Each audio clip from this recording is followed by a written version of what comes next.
Clicky, clicky. Sweet.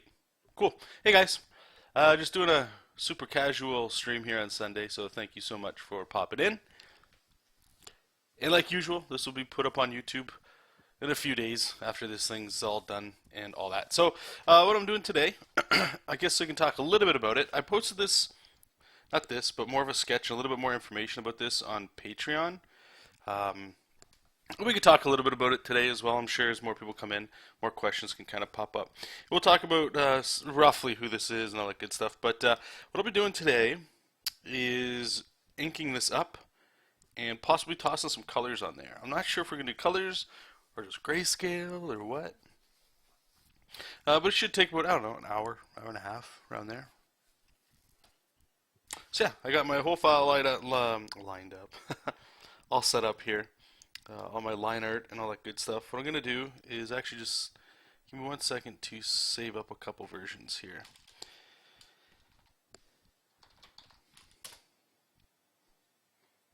We'll do another one here, save as inks. And I encourage you guys as well. Thank you for popping in, like I said. But if you had any comments or questions, yeah, please just jam them in the chat. And I will do my best to help you out. Oops, let's just go here. What I'm doing right now is just organizing some of these layers a bit better. Actually, you know what? I'll keep this because you guys might, I'll show you this here. So let's go through like the actual process. Like I said, I had shared this with my Patreon subscribers yesterday, I believe it was. And a little bit more information about this character and what's going on. But so this is for Jesop King, and I haven't really shared too much with it on YouTube or really anywhere except Patreon. Is just sort of where the project's going and all that stuff. I'll save all that for a little bit later once we start getting into some actual pages and all that good stuff. But needless to say, the tone and the theme sort of thing for the project is wrestling, kind of mixed with video games and Power Rangers around there, right? So this is one of the characters in that wrestling setting. Currently, he'll be the heavy, if you call him the heavyweight champion of the world, whatever it is.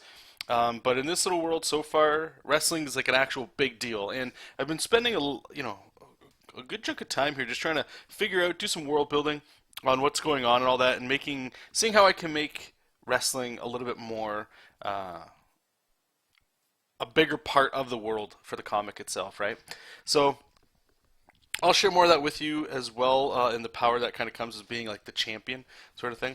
And I want this guy to sort of be like intimidating, obviously, but nothing too like, I don't need to make him like super dark. I don't need to go that route with it, and all that stuff. But anyway, this was what I shared with some information on Patreon here.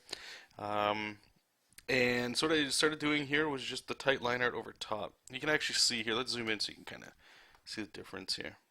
It's very subtle, but it's always funny doing this because you get like a different feeling for it. Like just using, like if this was done with like a Bic pen, it's just whatever, regular pen, right? And you can always build up values and get like this cool shading kind of going on the side here. And then when you go here, it's like just a simple flat brush, and it always looks a little weird, but it's always fun to get in there and start inking. And you can see I added some smoke and all that stuff that was down there just to cover up a lot of the areas on him here, right? Just to make him feel like he's kind of walking through smoke, like a wrestling entrance for a character or whatever. So let's get into some inks. Enough talking. Hey V. I think before we start, I wanted to, yeah, this one I'm just going to call Contour Lines 2. I wanted to go around, normally I've just been running like an action to get like this quick outline around the character, but I want to go in here and sort of like do some line weights all the way through and sort of like beef up how we would do this normally, meaning like right here, like I want the light coming from the top, so I'm just going to thicken up the back sides of these lines. I'm going to go through the whole image and do this. It's pretty much how I work anyway with doing traditional. Even with pencils, it was kind of like this as well. It just gives it like a really great starting point. Meaning, like, you could actually just do this, in my opinion, to your art.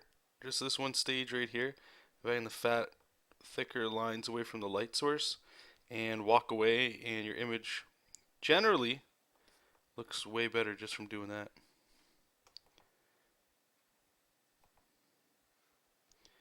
The only thing I'm really worrying about here is just drawing with white and black. So now I've kind of, actually, let's just draw back with white here. Just make it look like it's fading a little bit into there. So I'll just back up and just show you like this arm here, okay? We haven't done really much work, right? And I'll just turn that layer on and off just so you can kind of see, like, it's very subtle stuff. Nothing too over the top, but it does add quite a bit. And once you do that through the entire thing, then it really starts to just come together.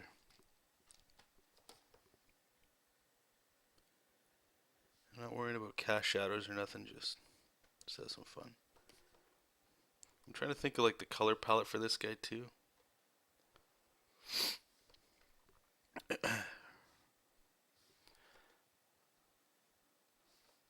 lot of reds. I was thinking red right away because he's a bad guy. But sometimes like Skeletor and stuff, you know, where they're like blue and purple. They're bad guys, but they got like that. Like purple's kind of like a royal color. I always look at Skeletor as a good example for that because he's literally just those two colors. There's some green there as well. But purple's kind of like a royalty color. It's like a royal color. So when I see that, I kind of look at Skeletor as kind of like a king, you know? It's like a skeleton king. But that blue and stuff makes him feel a little bit more cold, which kind of works for bad guys as well, I find. Because they can, in their actions, there are a lot of self-serving things, you know? So it's kind of like cold decisions, like kill a child to save the world.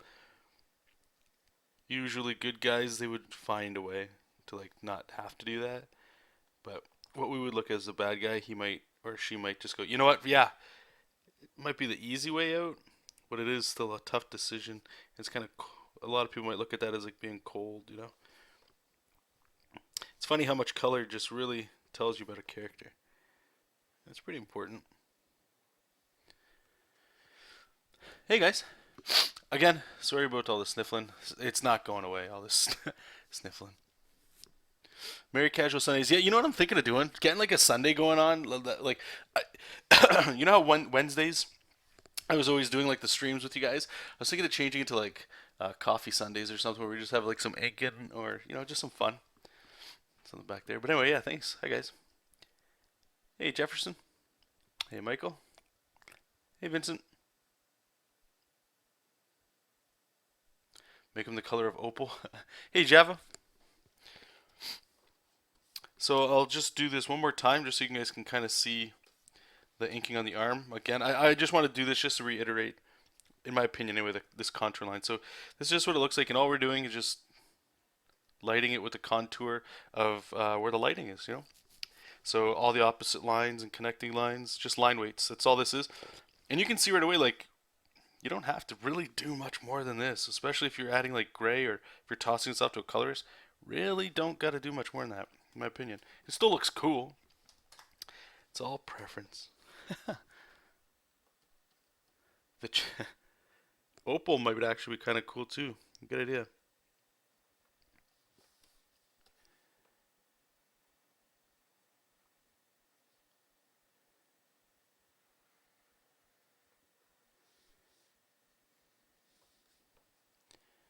Yeah, we'll take a look. Again, I haven't decided. Like, I'm not even sure if the comic will be in color or all that, or if it'll do it when we get maybe possibly go to Kickstarter or something. I don't know. But I'm a big fan of the black and white and the gray stuff. That illustration sort of style, you know. But even still, posters and marketing art and colors usually always needed. Like, look at a lot of manga. Manga's a great example. It's all black and white, but there's still color, you know, like in a cover. So at some point, you're going to have to decide on a color scheme. Hey, Pin. Well, I hope you have fun. Aunt Jefferson's working on a new digital page. Awesome. How's that going for you? And I said a little earlier, maybe like 5 minutes ago or whatever, but if you guys have any comments or questions or need help with anything, by all means, jam them in the chat there, and if I can help you, I'll do my best there. Oh, good luck, Vincent. Next time you're at April's, if you're interested in drawing, bud, ask her to show you the tablet that I got for her. I don't know if you've seen it or not when you've been over there, but it helps you draw on your computer, so you don't kill yourself on your mouse. It makes it's almost it's a little different, but it's similar to drawing on paper because you get to use like a stylus, like a pen, to draw with.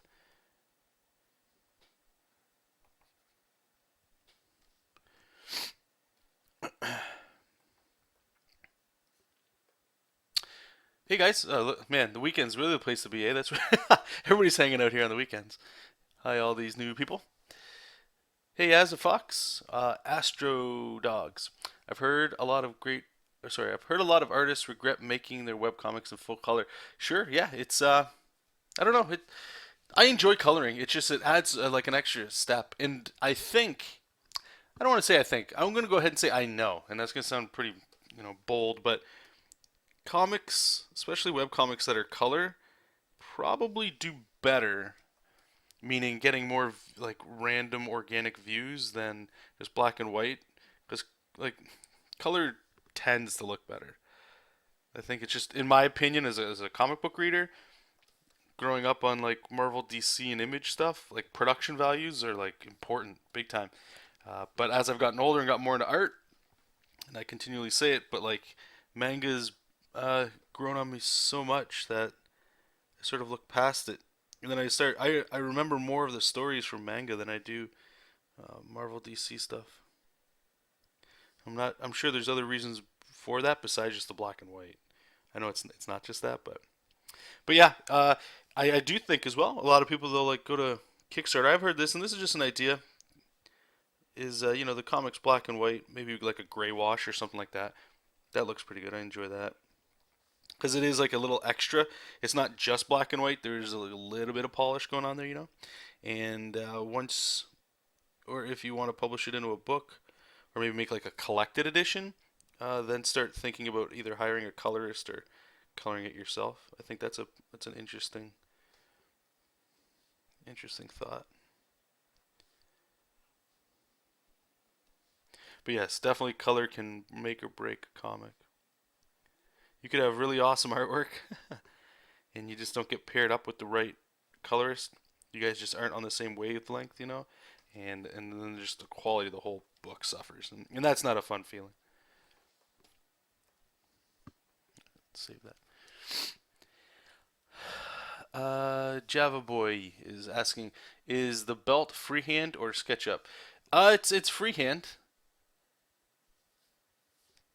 I'll show you really quickly all it is. It's freehand, but it's sort of it's a good way of saying it. It is definitely freehand, but there's some digital assistance in there as well. So let me just I'll show you what I did here. So I'm just grabbing like a fat brush here, right? I show this all the time. If you guys are interested in this, check out a book called The DC Comics Guide to Digitally Drawing Comics. Freddie Williams talks about a lot of cool little art tips like this. So what we're doing is we're just making a shape, right? Get all kinds of cool patterns in there, whatever. Make it on its own layer. If you hold Control and you click on the thumbnail box there, it'll make a selection. Now what you want to do is reduce that selection to the width of the line you're drawing. What the hell does that mean? So like this line that I've been drawing with, it's about a 3 or 4 pixel brush. So if I go 3 and click enter, if I zoom in so you can see, what it did is reduce the selection. And now you can just delete or fill it with white, your call, and that's all it's doing, right? Is it's just making it look like the outside shape of lines, and then you can go in there after, and start putting line weights or whatever. But what's really cool is when you start building this up, you can start getting some really neat overlapping, right? Sorry, let me fill it with white. And I show this a lot. I think a lot of people are actually interested in this sort of thing. So, in Manga Studio, just like in Photoshop, Manga Studio, it's called it's not actions. What is it? It's auto actions, or what they're called in Manga Studio. So what you do is you just make a new auto action, and you start hitting when you hit record. And what record does is it'll remember everything you're doing. So everything you just saw me do, you would record that, and then when you're done, you hit stop, and then you can assign it like a shortcut key, or you can just have this window open and press play, and it'll do those things. I have it on a shortcut, so if I just make a new layer, like I show this one because I think a lot of people get a kick out of being able to do like shoelaces real quick. And this is real primitive, but this is really what just highlights the thing. So if you're like bang, bang, bang, bang, hit a button, make a new layer, bang, right? Just like that. Maybe I'm going to go under the layers here, and we're going to make the little rings that these things are under. Cool, cool. Might look like magic for the first time you're seeing it. If you're familiar with digital tools at all, this really isn't magic. It's just an interesting way of doing it, but the more you use it, the more it's like, okay, I'm starting to see it. If you're familiar with Photoshop, or I'd say Photoshop because it's been around longer, but that's a trick that's been around for a very long time for stuff. But yeah, it's pretty cool. Okay, let me just scroll up here. As is asking Jonna, you can make a video about how to make a history for a history, like world building stuff. Astrodogs. Yeah, you could upload it in black and white and then use color version as a selling point. Yeah, you could do a lot of those things for sure. Yeah. Hey, Felix. We're working on a character for Jesop King. And this guy's name is Malice. You can see it on his belt here. And I'll say it again because I know there's always new people, but Jesop King, for those that aren't patrons that haven't been following a lot of the news with that, it's a mix between wrestling, Power Rangers, and video games. So you'll see more of that stuff, trust me. Just still writing in the background, trying to get this party started.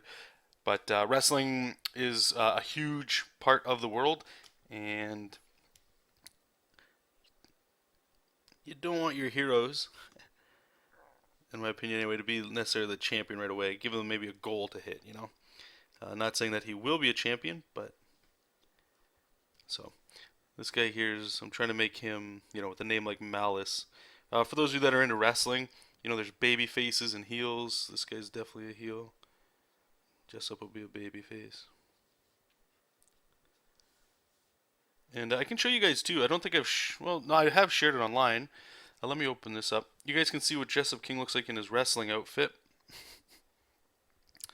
It's kind of weird seeing him like this, but I dig it. So this is what he'll look like in his wrestling outfit, which should be pretty fun. Anyway, let's keep going. Hey, Pillowhead. You have 14 YouTube accounts. Oh my gosh, that's a lot, bud.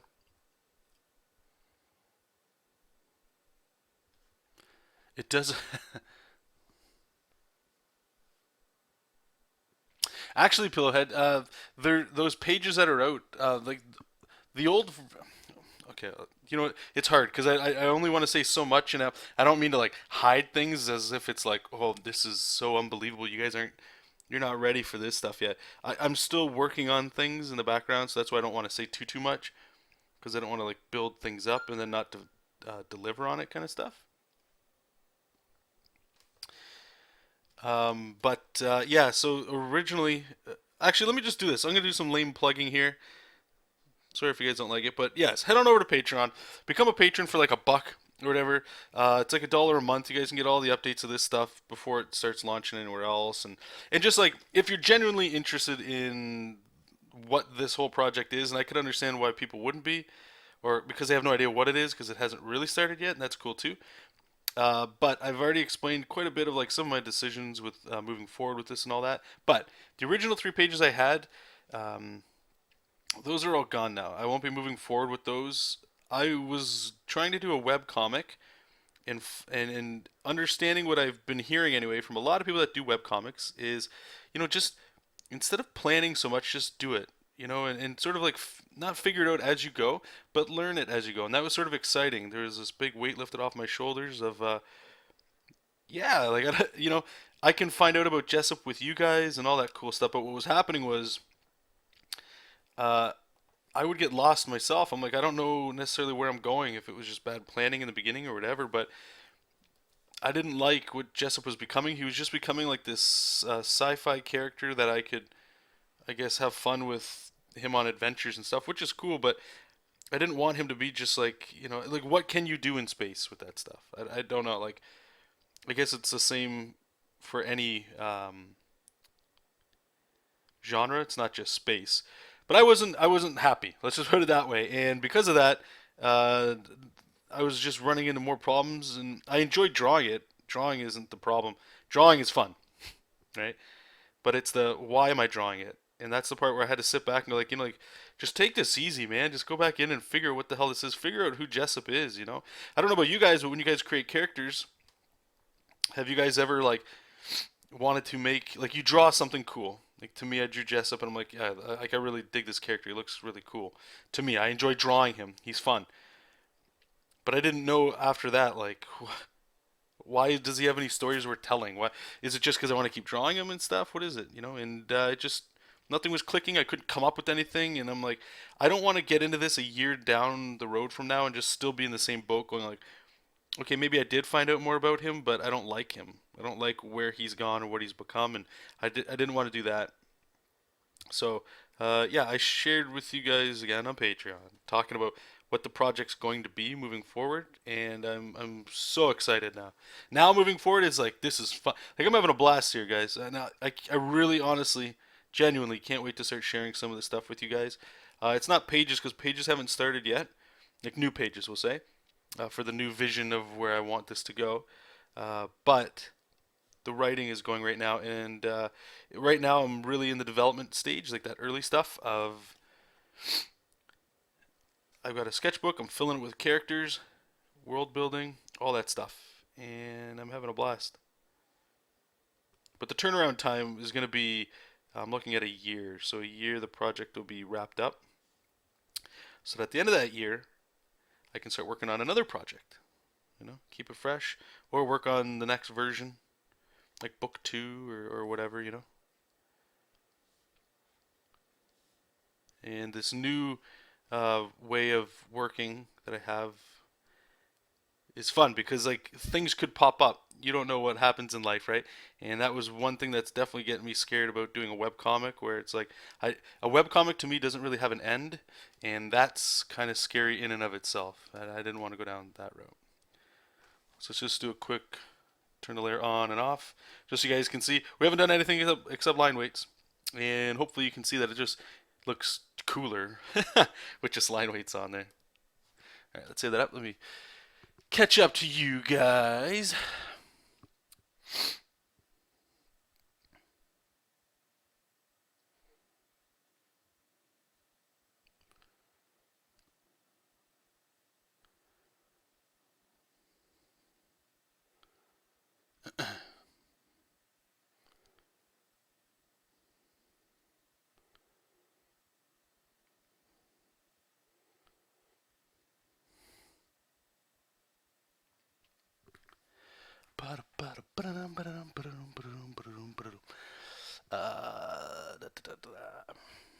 And thank you for all this conversation, you guys. Awesome.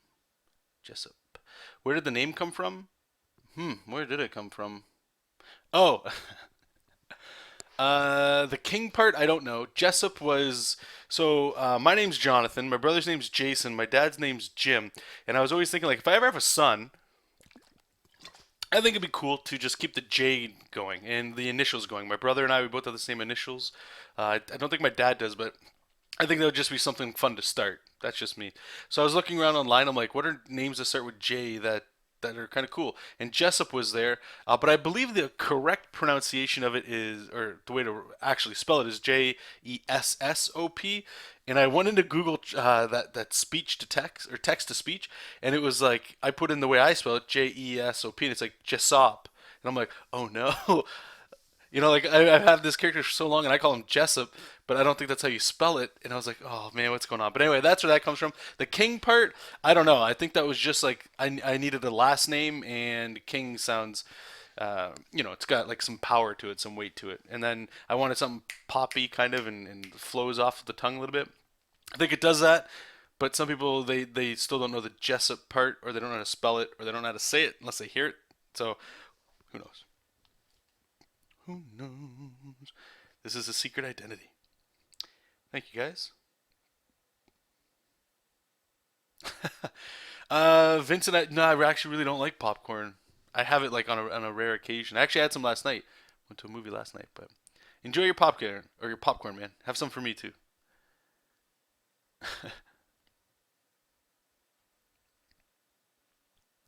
No, Momo is definitely still in it. She is definitely still in it. But and that was the other thing too is I had an idea of what she was, and I think I've had three origin stories for her, and now it's finally. I'm telling you, to me, to you guys, it'll be new to you guys, right? You guys just have an idea of what the hell all of this is. It's just a bunch of stuff, and you've been hearing about it. And that's all it is. So when you get presented to it, you don't know all necessarily all of the like backup and stuff. So when you get it, it might just be garbage to you, right? It's like, oh, that kind of idea sucks, and that's fine.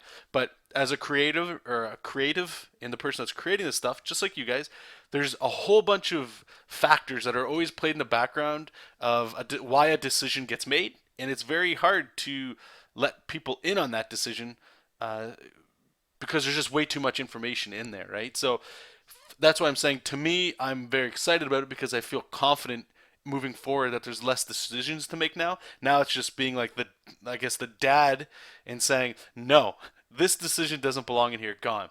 Yes, this does work. Bring it in, and the vision starts getting a little bit more clear. So on the creative development side, it's all cylinders go now, and it feels great. Whereas before, like I said, I was trying to find a lot of stuff with it. So, yes, Momo is definitely in there, and she works much better than I believe she did before. hmm What can you do in space? Yeah, no, oh man, yeah. Oh, galactic clotheslines.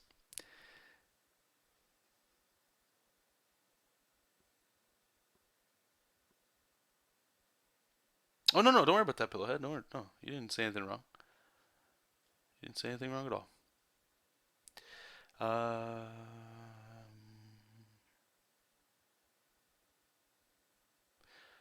Felix is saying, "Got to be true to yourself. I'm having fun creating the world for Universal Gladiator Championship." Man, that sounds sick. The UGC, nice. Astrodogs, are you going to look for a network like Hiveworks, or are you going to publish it yourself? So what I'm looking at so far is, I mean, what like there's no reason to hide it. So what Jessup King's going to be is a graphic novel. That's it. I'm going to do one volume of it, and I'm still debating in the background of how I'm releasing it. Not releasing it, but if I am coloring it or not. Like I was saying, what I intend to do is once it's done, right? But by the once it starts moving along going forward, I'm either going to look for a colorist or I'm going to color it myself. I don't know. I'm leaning towards hiring a colorist, but this gets into the mixed bag of I'm not sure which to do because once the black and white's done, I intend to do one of two things here. Is either one, go through Kickstarter and see if people are interested in it. And if that's the case, then I can include the cost for the colorist to get that done, right? Or make that a stretch goal. If I could get this, then I'll hire a colorist and, awesome. And if that doesn't, or if I don't like where that's going, I might try to seek out a publisher who might have more of like a network, for that book to be done. And I'm not sure which one. I kind of like the idea of Kickstarter myself. There's a lot more work put into it, but there's also little details you get to put into the product that's could be sustaining for yourself for future projects, as well as a whole bunch of other things. And they're both good and they're both bad. They both got let's put it this way: if anything can ever get published, you're good, right? So the fact that I'm having to make a decision between the two, that's a good problem to have. But that's where it's going to go, and why it's good to me anyway, because like what I was saying a little earlier about webcomics feeling to me anyway that I would have to continually working on it, is that Jessup King will be done within a year, and once that's done, at the end now I can get back to like Castle Dracula. If you guys remember that project, I'm very passionate about that. I would love to be able to do that as well. Or who knows if there's other gigs that come along the way that I could do in between. That's great. Or I just fall like in love, and a lot of people want more Jessup King. Well, then we just do a volume two, right? And it's not like things get finalized to the point where it's not ever achievable to go back. And that's more exciting to me than making like I guess again the web comic where it's like continually updating and then do I have to color it and that's like every day is like the same stuff, you know. And I was getting sketchy and scared off by that. So that's where that one's going. So we'll see how anything's going to go there as well. Thoughts on Suicide Squad? I'm not really a DC guy that much, so I don't think I'll ever see it. I might see it once it comes out, but um, I really don't. I'm a big visual guy, and the designs they look pretty lackluster to me. Um, So is Momo the manager, the team? Oh no, she. Well, that's the best part with Momo. She actually introduces the aspect that's not wrestling into it. So there's going to be like a Power Rangers idea. There's a thing that's happening outside of it. So on the world that Jessup King takes place in, wrestling is very important. It's almost like the heartbeat of the world. Okay, it's very important.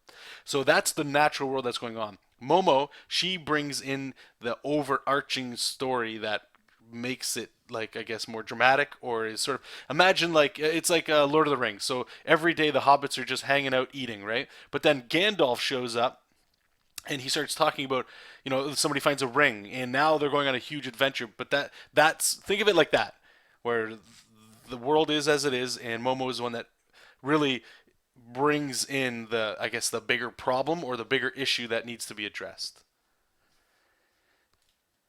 She'll actually have nothing to do with wrestling. I'm not sure. Like again, I'm still writing and stuff, so I'm sure she'll have some little cameo with the wrestling stuff. It'd be kind of funny to see her in like a little wrestling get up. Maybe do some tag team.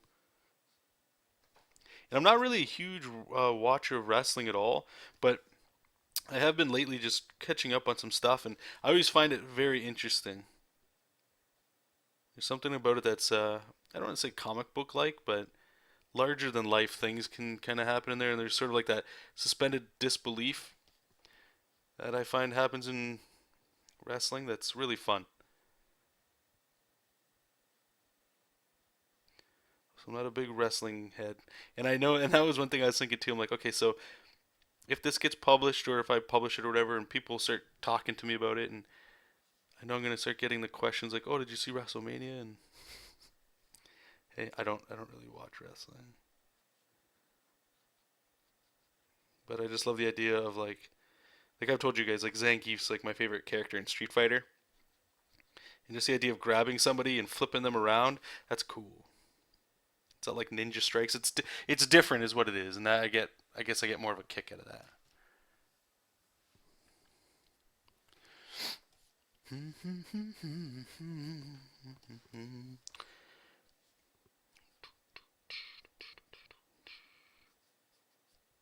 What brush am I inking with here? Large one, eh?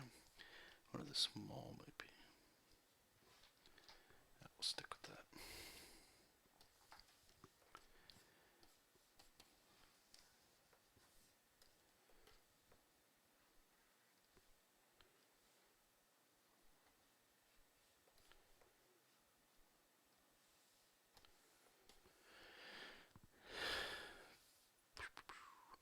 Do you recommend drawing Pokemon or SpongeBob? Hmm. I'd say it's probably not the answer you want, but draw whatever is going to make you draw whatever is not only fun and interesting to you, but draw whatever is going to spend an entire day drawing it because you love it so much. If you can find things that make you continually draw, you'll get better, and chances are you'll stick with drawing longer, you know? And that's a good thing. It's very entertaining. It's like soap opera, but with a lot more punching. Yeah. So I'm not into wrestling. I'm into the giant muscles. I know. Like, don't get me wrong. I love the Hulk, right? And Juggernaut and all these. Look at like even the guy I'm drawing right now. Like, what is this anatomy? Okay, cool. I love that. Like, it looks cool to me. It's different, but again, with wrestling, like, it's so over the top that it's like you grab a guy, suplex, he's on the ground, and it's like, oh, you just destroyed his back. You know, like nothing else has like that fake impact where it's just there's a style to it. It's cool. It reminds me a lot of like video games, right? Like they've all got like you name a special move that you do, right? The rock bottom, the stunner, RKO, like just they've got names that would like if I was when I was a kid playing Super Nintendo games, you'd flip through the manual and it's like, okay, so Zangief's got a Super Final Atomic Buster. It's just like it clicks. There's like it just I don't know back and forth. It just feels a lot like that. I don't know. I don't have like heavyweight champion. It's just like there's the champion, and they're called the Emperor in this one. The Emperor.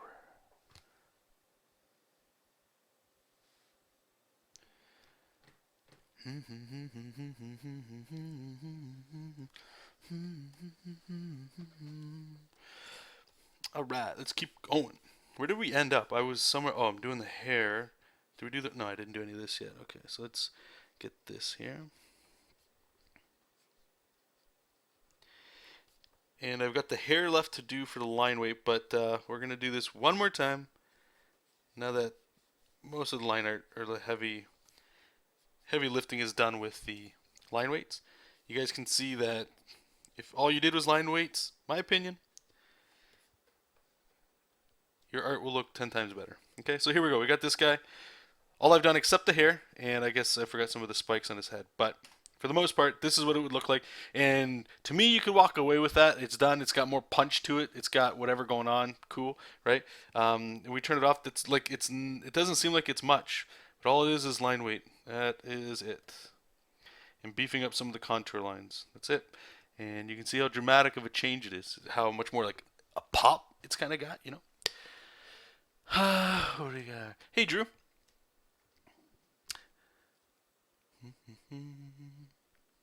Is Jesop King more like John Cena or The Rock or Stone Cold? Ooh, I see. I didn't watch much of John Cena. I don't know what he's all about. I know he's really popular. I think he's more of a baby face, right? I would if that's true, maybe he's more like that. Think I like to think of him as he's probably not going to fit as a wrestler. He'd probably be like the old Hulk Hogan back when it was like take care of your body, get your vitamins, be nice to everybody. And he's surrounded by a world of like heels, like Stone Colds and absolute power. Because you guys you'll find out more when I start sharing more. Like being like I say, right? The world is pretty much revolves around wrestling in a lot of ways. So if you are the champion, that's like a massive deal. So things like that like even in our world, tend to attract people that want power. And people that tend to want power tend to, you know, not be the best of people. You know. So what's gonna make somebody look like a bad guy? Well, this guy. Let's put some spikes on his head. Yeah, we'll leave that out for now. Okay, let's do the hair.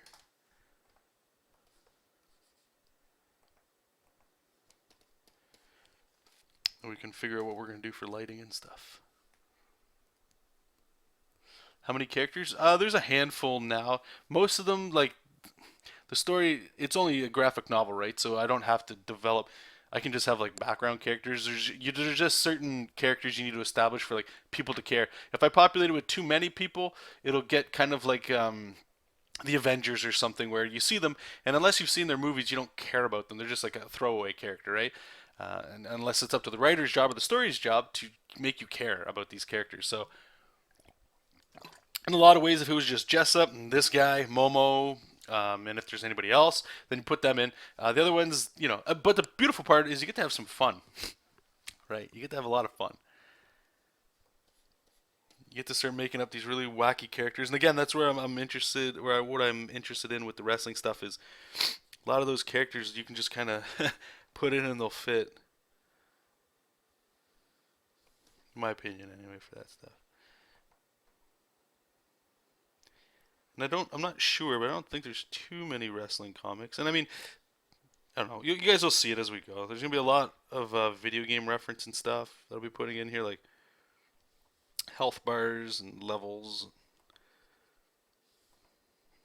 HP bars, special move commands and stuff. Like when they do supers, I was thinking of putting like the actual fireball motion, three punches and stuff. They call out their moves and they use it. Just a lot more fun. Not draw. I don't want heavy drama and like deep writing all the time. It's mostly just like like a fun little think. I don't want to say One Punch Man, but stuff that's just really fun to like that you can just sit down and enjoy yourself. But hopefully there's enough cool stuff going on that makes people interested in like the outside world stuff and all that. If any of that makes sense. Jake the Snake, Ultimate Warrior. Yeah. Hey Peyton, do you have any tips on how to draw an entertaining fight scene? Ooh. No? I'm sorry. I would look to film or especially animation. I think they get a lot more cool choreography. For the most part, I think it's just you have to find out what's the point of the fight. If it's just people fighting, nobody's gonna care. But I'm not saying you have to say whoever wins, the world will either live or die. But think a lot of what you can do in the environment you're in. So if let's say you're having a bar fight, well, you're in a bar. What's in a bar? There's tons of toys that you can use for a cool bar fight, and then just sort of like think about it and maybe write it down or do little like thumbnail sketches or stick figures and stuff of just like moving the characters around. I actually showed this little, what was this, yesterday or the day before? I do for a lot of time with fight scenes is something like this on a scrap piece of paper. It's like a floor plan as if you were designing a building. So let's say, I don't know, we'll go a little funky here. So these are the doors of the bar, and the bar is over here. Maybe back here is where we get the washroom or something. We get some tables, windows. Maybe we got some big screen TVs or something over here, right? And right away, what I can see is, okay, cool. So who's fighting? Maybe this guy over here is trying to eat the peanuts in the bowl, and this guy over here is like, no, they're my peanuts, and they fight. Okay, so if they start here, just think about it. I don't know how many pages this fight's going to be. If it's like one or two pages of just like a couple fights, okay, maybe you want to have like a 20-page brawl fight. I don't know, but you've got all of this to play with. And even maybe then you start going like, okay, maybe they actually take it out on the street, right? This sort of stuff I find for me just helps me think differently. It just makes me ask questions really, and tries to make my brain come up with answers. And hopefully your brain hooks you up. And if it doesn't, then check out some movies and stuff, and try to remember some really cool fight scenes and all that stuff.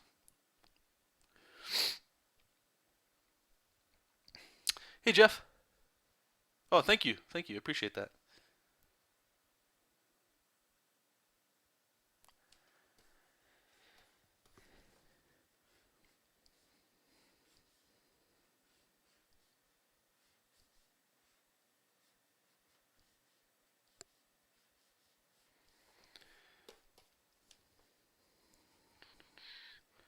All right, so the hair's almost done, and I'm rendering the hair here. I'm trying to do line weight still, but it is pretty, let me just erase a bunch of this here. It's pretty loose. I want him to have like very chunky kind of hair. I don't want it to look too human-like. Guy himself doesn't look I mean, his bodies might be a little human-ish, but just helps play with that world that not everything's human in there. That's always fun. And what we'll do here is I'll just take a quick pass or quick look at the whole image and see if there's areas where we can kind of go in there and add some black. And we'll figure it out. We're gonna have to color it either way. I know that. I know that. That should be fun.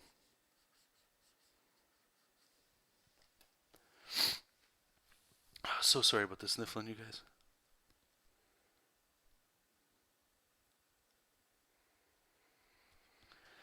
Hey, no problem. I hope it does help you out there, Peyton. Jefferson. I feel like I'm used to the graphics table now, so it's fun. I don't feel like it's a chore. Oh, I'm very happy to hear that.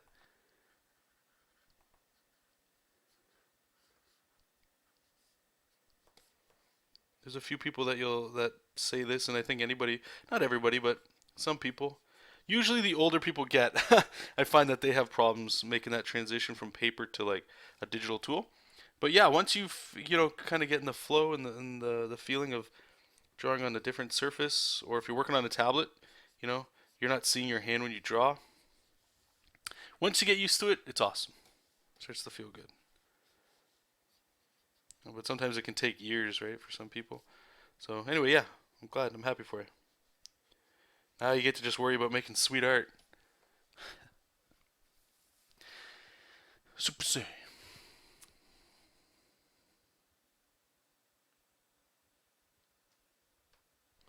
All right, let's try to keep the chat a little chill, guys.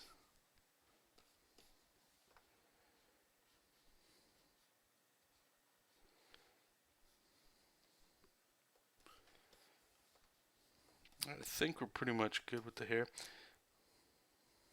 Get the flowing locks going.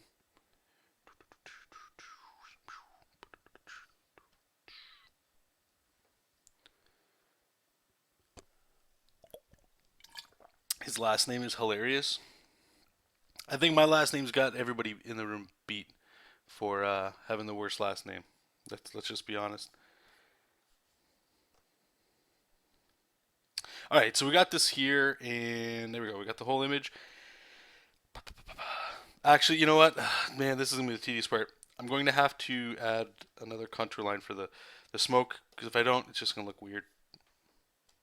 So let's go ahead and do that.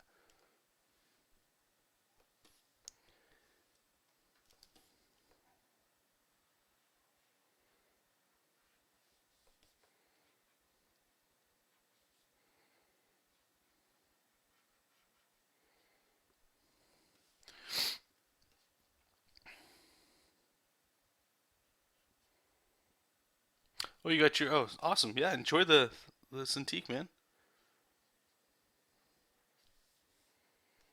Congratulations on that.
All right.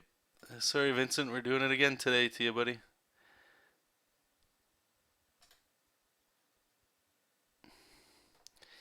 So you got to have a little control here, Vincent.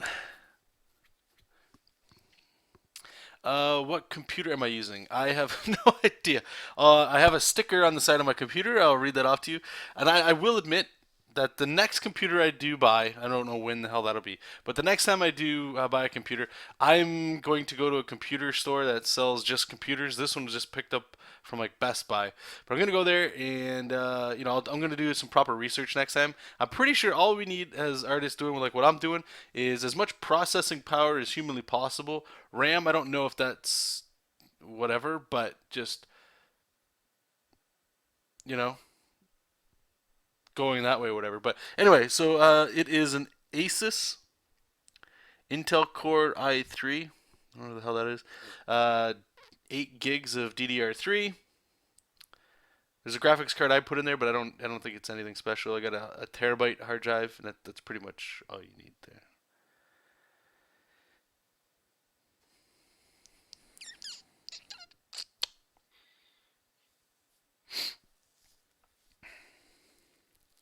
Oh, you did? Did you get the iPad Pro? How is that? You like it? Cedric, hi John. I've started to implement the tactic of working in small batches, and it's really helped me. Hey, no, awesome. I got that advice from Freddie Williams in that the DC Comics Guide to Digitally Drawing Comics.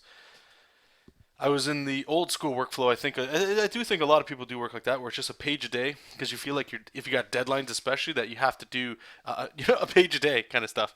But yeah, I find that working in batches has helped me big time. It sort of keeps things clear. I get to, you know what? Here's the thing, guys.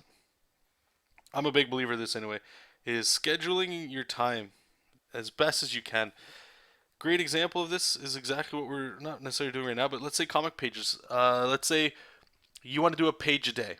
Okay? So imagine doing 3 pages of roughs your first day, right? Like I'm talking thumbnail right to the rough blown up stage of like figuring out all the detail, not the detail work, but like the structure, make it look right. And then you spend the next day doing 3 pages of line art, like tight line art, like this stuff here. Here, you know what? I'll give you an example. Okay, well, you guys know what. Well, maybe you don't. Let me. Okay, we'll just do this Mega Man one we were doing. So, your first day, let's say Monday, you are in charge of doing 3 pages of roughs. To me, this is what roughs are. This is what rough pages look like. So you would do this for a lot. It might not seem like it's a lot of work.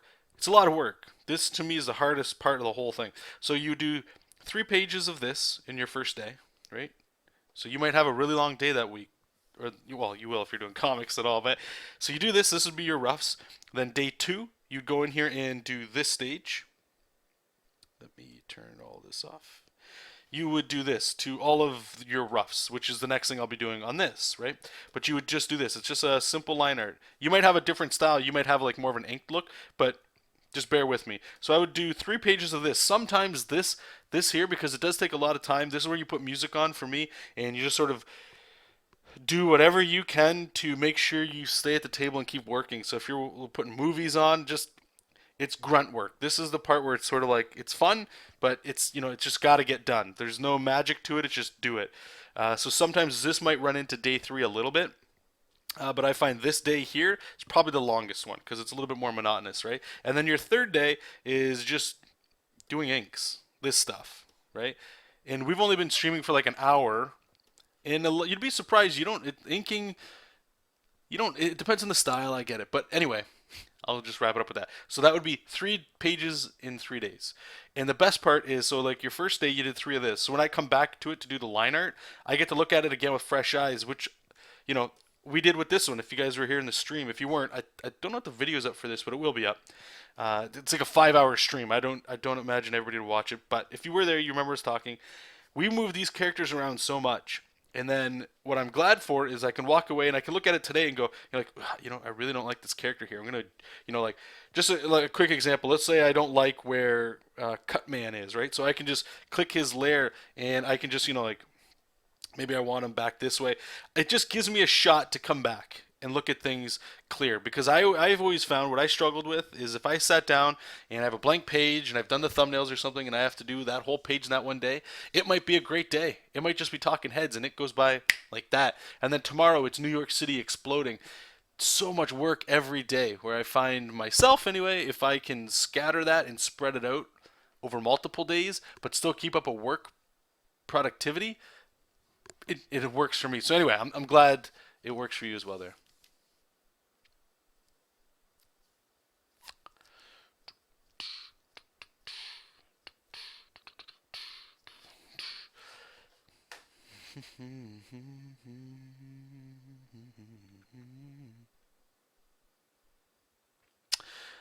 Uh, what are good settings for good inking brush? I don't know. I don't know what you just have to know what the settings are for you. No matter what, you need pressure sensitivity, I think. Mine, here, I'll show you. This is the shape of the brush that I'm using right here. Let me zoom in. Is that. If I press as hard as I can, that's the default shape for the brush. And why I like that is, it's kind of whatever. But like you see how it kind of tapers at the end there? So if I do like quick rendering, I kind of get like a little hook if I'm going up. It ends with that, and it might look weird, but it's a cool effect, but it's also not just totally straight, so I can kind of get some grittiness to it, I find, and it might not be appropriate for everybody's style. So that's what I use. For a long time, I would just use a default. I don't know if I have one. Actually, I think my silhouette one is like that. Yeah, this would just be like I think the most generic inking thing you can get, which works totally, is just a round brush that has pressure sensitivity turned on, and that's all you need. Other than that, just be aware of how heavy you press. I would suggest trying to figure out a way to draw so you're not pressing so hard on the screen. I used to do that all the time, and you guys might remember me complaining about like almost like what's it called? Carpal tunnel setting in. Like my wrist was just on fire. Felt like knives and sparks going through it. I haven't had that in a very long time, if ever, for the last few months anyway. And that's just because I've started to lighten up with the pressure sensitivity stuff. So, yep. You have an i3 i3 satellite. Oh, it's bad, is it?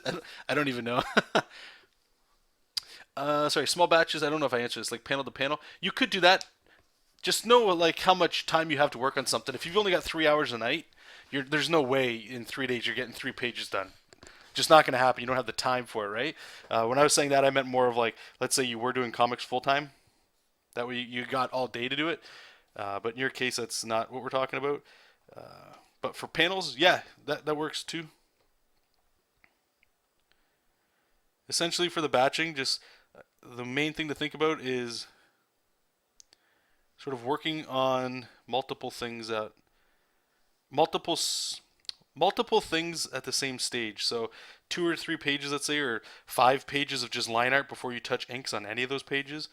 And then it also helps too, I found, that it kind of kept my mind in like the inking mode.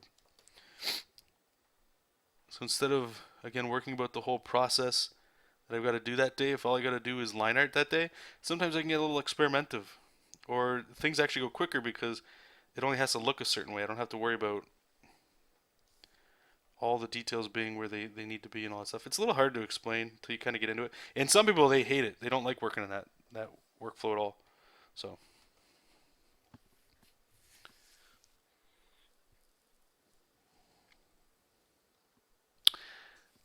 Jeff, fix all of your accounts. How do I fix your accounts? Thanks. Thank you for that composition comment. This is on a Cintiq 12WX. I think it's like the oldest Cintiq you can get.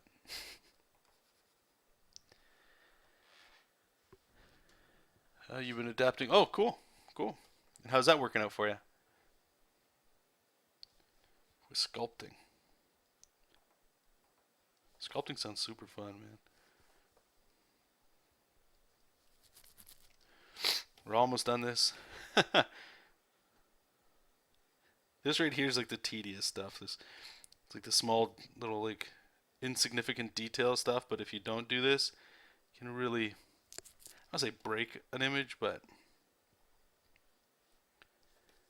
it's like that missing glue that you might find that sometimes you have. Like some people ask like, when do you know something's done?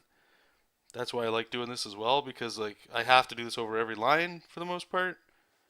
And then once I'm done that, then I know it's done. Sort of like a task, you know. So let's zoom out. I'm not going to do the clouds in the background. That way it makes these ones pop. So I didn't render the living hell out of all of them at all. I didn't want to do that. I just wanted to have it so that we can at least have something in there. Cool. So I'm going to grab my large brush here and let's figure out some lighting. Just do some basic top-down lighting. And I don't want to do dramatic blacks at all. This is where we're going to do a little bit of rendering too. Nothing fancy. Again, with a lot of the stuff I've been doing lately, I've been finding that I'm actually getting more work done by doing less. Go figure that.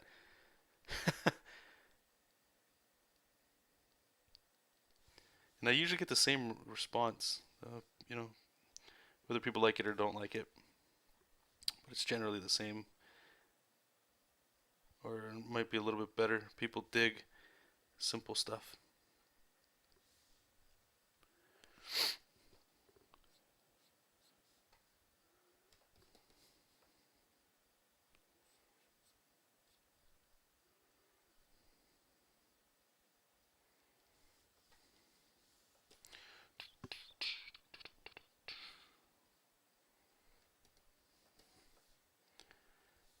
go too crazy here. What are we gonna do here? Do we want a little cast shadow action?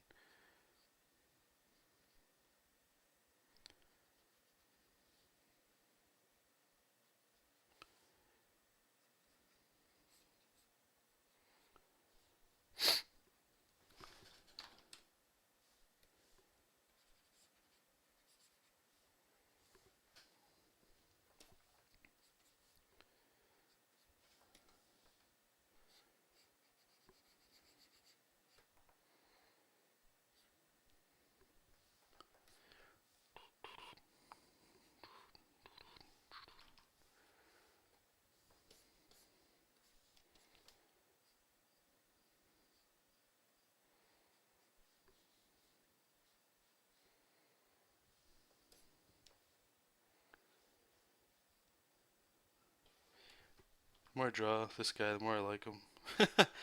I guess that's a good problem to have, eh? The more you draw your characters, the more you like them.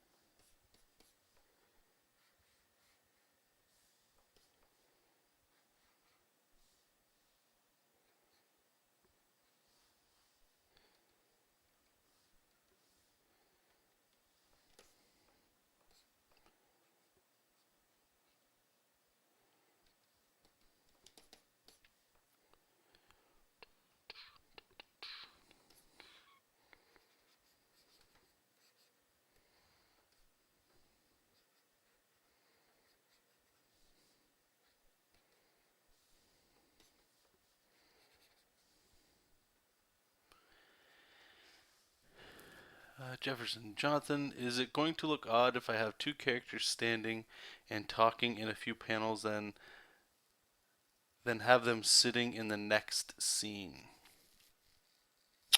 Yes and no.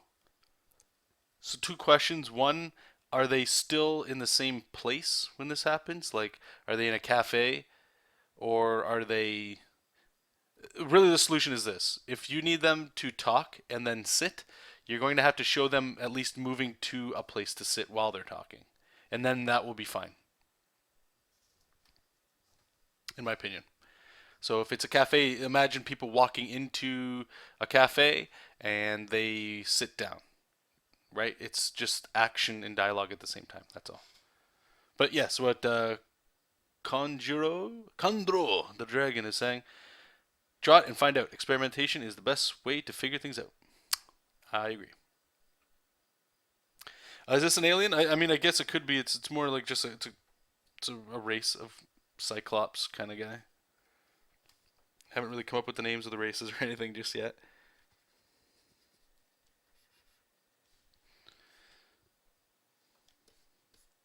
Okay, I don't want to get too dramatic here with the shadows, but I think we can get a little bit going on here.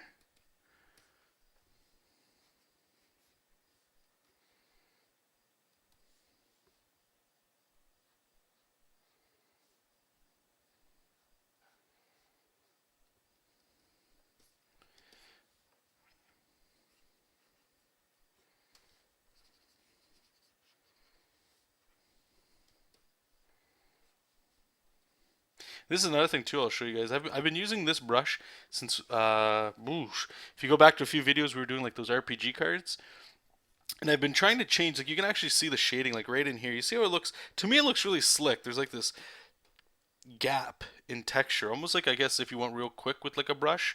Same with right here, and that's again just because of the shape. And experiment with your brushes, guys, because you guys might get some of this. But like, you see how it's like this? If I'm going quick, let me just increase the size, and I just kind of like do something like this and kind of turn it into the forms, I guess, a little bit. Do you see how it looks a little bit more organic, I suppose? Once again, I know it's a style thing if you like it or if you don't, but experiment with a little bit of your stuff. And not only just the brush, but what happens if you draw quick? Like if you're adding shadow quickly, does it look cooler? Does it look, does it look any better? Does it look worse? You need to practice it more, that kind of stuff. Really fun stuff. So here he's kind of got like these rocky forearms. So I'm just going to add texture to it. I don't want to really add shadow as it's sort of going, or the lines are kind of disappearing as they go a little lower.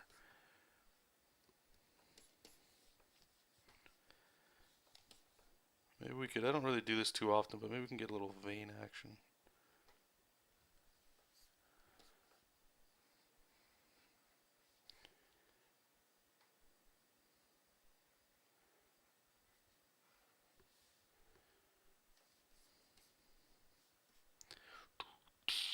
Okay, they're at a bar drinking and talking, then panel them sitting down. I think you can have them moving too. Okay, so just one rule of thumb I always like to keep is one action per panel is usually the best. And I've come across writers when I've worked on scripts where they'll have something like Joey and Ryan are drinking, then they sit down at a bar. Let's just assume that. While sitting down at a bar or something like that. And when you read it, when I'm typing that, that might make sense. But in a panel sense, they might not be thinking like, okay, well, how do I show them doing that? I would have to like let the writer know, hey, there's more actions here happening than what you want. So we're gonna have to figure a way to either I'm adding a panel to this page to make it read better visually, or you're gonna have to change some dialogue. That's up to you. And most of the time, writers are okay with that because everybody makes mistakes, or it's a different. It is hard for me anyway to write in panel form. I'd rather write a scene that happens, right? And breaking each thing into panels can be a problem. So if this is just you doing it, add as many panels as you think you're going to need. As long as you're not adding like a whole bunch of panels of like them, like 3 panels of them literally sitting down. Like it takes 3 pages of them to pull the chair out, sit down, pull the chair in. There's nothing wrong with that, but that just affects the pacing, right? So if you want to really sit on each moment, then that's appropriate. But if it's just like casual, the talking is the driving point, then you can just figure ways to kind of get around that too. Yep, exactly. Got to have a transition in the conversation. You got it.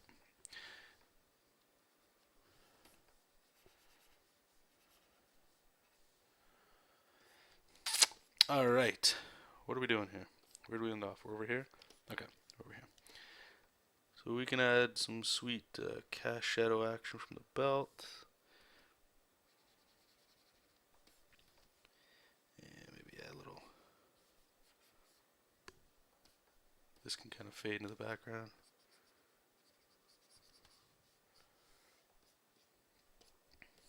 All right, let's start filling this up with black. Actually, hold on, hold on. Why does this keep doing this? What do we got here? All layers, color margin. I don't know what the hell. What is color margin? Closed gap. Specify whether treating gap is closed. One. What does 5 look like? I don't know why it keeps breaking it apart like that.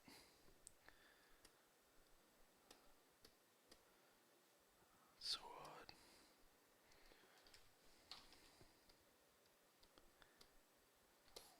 I think it's okay.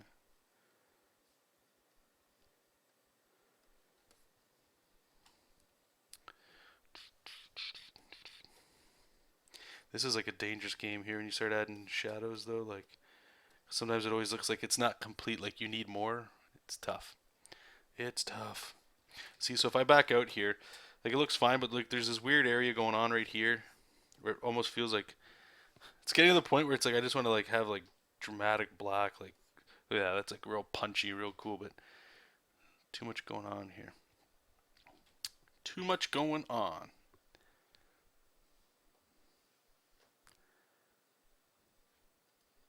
Oh, there you go. This is Clip Studio Paint, or as some people know it as Manga Studio 5. The EX version, for those of you who want the specific, I really don't think it matters if you have the EX version or not. I don't think you're missing anything. All right, I think okay. You know what? Just for the sake of this, I'm gonna. This is good. I think I'm done. I don't want to render too much. Like I say, this stuff's supposed to be pretty quick. Supposed to be pretty quick. See if we can kind of maybe pop some of these shadows out a little bit. And let's get into some color and some shading that'll help it as well.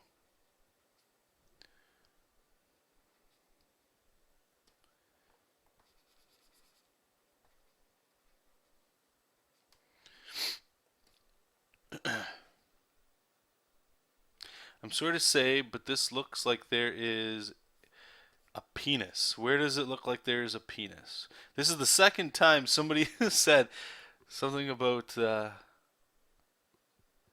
penises in my drawings. Am I subconsciously drawing schwants in every image? So where do you see it? Because I might not see it, and you could be right. Although a lot of you know what I do find myself, a lot of people will say things like, "Oh, that looks like a like pick genitalia," and I honestly do not see that when they like. I mean, I guess it's there, but it's like I don't know. My brain doesn't just right away go to like, "Oh yeah, you're right. There's some twigs and berries." So the hair, I'm wondering if we put that in shadow. I'm leaving it. Leaving it, walking away. It's the second time I've said it, so I really need to get out of here with this.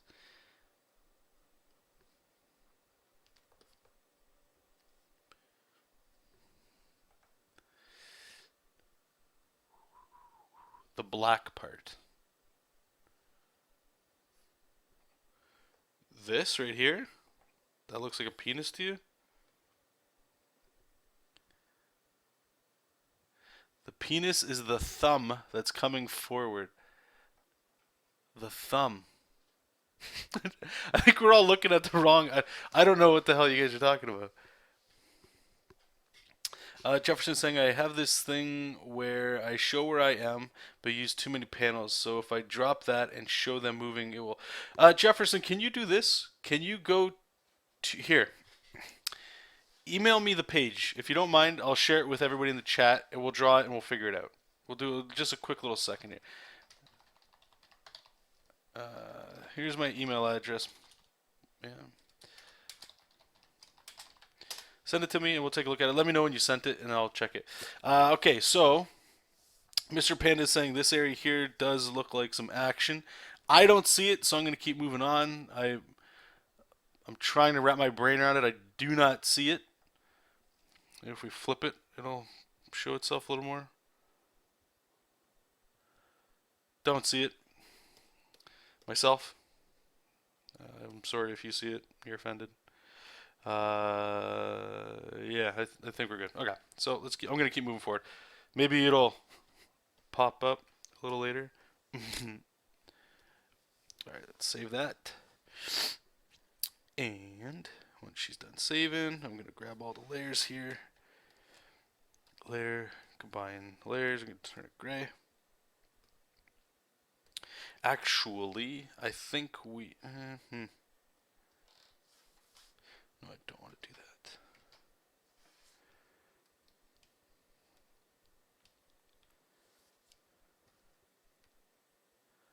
Oh, it is a part. Interesting. The black part looks more like a cat. Okay, the cat I could see. The cat I could see. If you were to put little ears on it like this, I could kind of see that. Maybe a little. There you go. Look, it's cat. Meow. Okay. That's. It's a cat. Yep.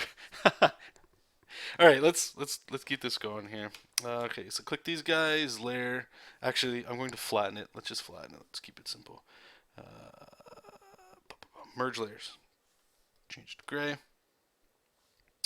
Put it on multiply for now. Put a layer underneath of it, and we're gonna do some flats. Yay, flats. So when I do flats, I'm just picking whatever the hell right now. Let's pick a red. Cool. And I think do I have a brush for that? Fat rough pen? I think it's supposed to be flat, not fat.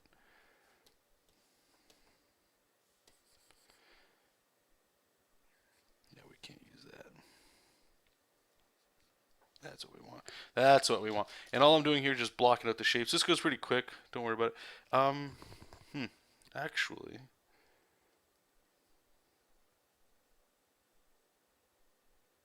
hold on uno momento. I have here. We're gonna try this. We're gonna work on this together, you guys. You guys might dig it, might not. I don't know. We'll figure it out. So I'm going to file, save as. No, I will leave this for here. I'm going to export this as a single layered TIFF, and we're going to put color flats. So I purchased, which was actually like it's like $100. Good God, for and I'm trying to use it a little bit more. I almost forgot about it. It's for Photoshop. It's that B-Pelt plugin, and I'll show it to you guys. You guys might take it. I'm gonna color that. What are you guys saying here? Jesus, you guys. If so, what technique do I plan on using? Usually, the way I color is flats, like very simple color. Do I have anything I can show you guys, or is it all on Patreon? Think of just like cell shading in a way, and then I add a little bit of blurring to it, and it's fun. Yeah, I dig it. Hopefully, you guys will dig it too. All right, let's look for Photoshop. I use this old CS version because it's fine. So what is B-Pelt? For those of you that don't know, well, I'll show you really quickly. I hope it's still on here. And what it does is it pretty much picks all the blank areas and turns them into a color. It's going to look disgusting. Now, the reason why you pay $100 is you get this additional feature. Let me see, all my windows are going to be off screen here, so I apologize, guys. But all of your, I'll show you. I'll show you as I go. Why do I keep talking? Comics, personal, Jesop King. We are looking for, where is he? Ba, ba, ba, da, da. Malice color flats. That's what we want. Gross. Why is this? Actual pixels are, oh, there we go. Nice and clean. Okay. So let's zoom out a little bit so you guys can kind of see what's going to happen here. It's going to get nasty. All right, let's just make sure some stuff is here. Image mode, RGB, cool. I'm going to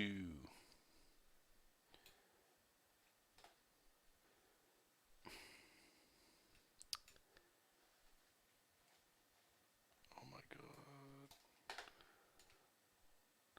So make sure you guys can see what the hell's going on. So bear with me. Ugh. Dragging windows. If it crashes, I apologize. Layers, we'll put it over here, whatever. We'll clutter this up as much as we can. Sweet. Okay, now can I save this here? Workspace. Save workspace as Cintiq. Guess I didn't do this yet. Cool. Awesome.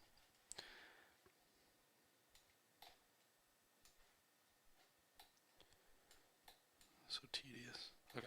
So what we're going to do is I'm going to double click this so that we can make it editable. Duplicate it just in case something weird goes on. Alright, so this is what it is. It should be here. Watch it not even be here, and then we're just wasting a whole bunch of time. There it is. Okay. So B-Pelt. What I want to do is multi-fill, and it's going to look disgusting. So we get this stuff. I don't know. I'm just going to click OK. You're just going to see, holy hell, look at all these colors. Gross. Alright, it's nasty. And it's actually missing a bunch, which, oh, okay, right, I think that's the, so let me try two things here. I think one, either the line art has to be, what is it called? Aliased, so that it's crisp, so we don't get that. But this is why you pay for it, and your call. Depends on how much you guys do coloring. So if I wanted to make these selections, the whole point of flats, right, is when you click on your flats layer, it'll select all that stuff. But you see what's happening is that it's going through, like it's stopping at this black.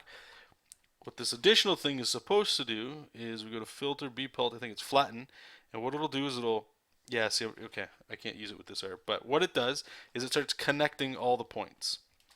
So that when it connects it, it basically goes over all of the artwork here. But this isn't going to work.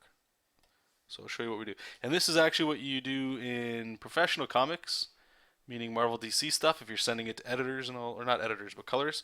What they want to look at is this right here, and this is why, well, another reason why Manga Studo is awesome, is right up here, the expression color, usually it's gray, you're going to want monochrome. And did you see what happens here to the artwork? It looks like old Super Nintendo graphics. So let me just go back so you can see it. This is some nice, beautiful, we got some fade lines going in here, right? But as soon as you go monochrome, see how short those lines got? But when you zoom out, for the most part, you're not even going to be able to tell. And it prints much more crisp. But what else is really slick here in Manga Studio is you can change all this stuff, like the thresholds and stuff. So if you wanted the lines here, I'll show you this. So we got this line here. Let's just change that to like 140. Do you see how it got thicker there? And maybe if we go the other way, we go 100. Got thinner. So you sort of have to play with what you like. I just use the default. It's fine. It's exported again as a single layer TIFF. And the file size, like this is no, okay, I didn't even know it was drawn at that, but it's a 300 DPI file that's 8.5 by 11, right? So that's really not that um, big, but I'll show you the file size here, okay? So we're going to click here. We're going to go to duotone threshold just to make sure it's good. So let's show you here, just so you guys can get an idea how small this file actually is. It's 163 kilobytes. It's not even a meg, and it's a 2500 by 3300. That's why a lot of people prefer that. And sometimes, you know what? I don't do this, but I should get back in the habit of it. Of just drawing in Manga Studio 4, it was that everything was just a thresholded layer like this, and what you would do is you just draw in this way.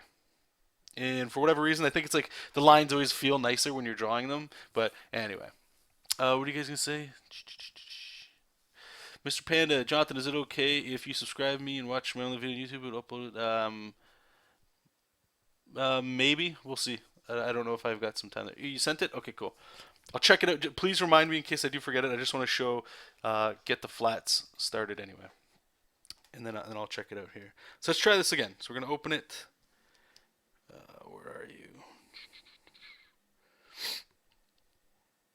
I hope this works this time. I hate wasting your guys' time.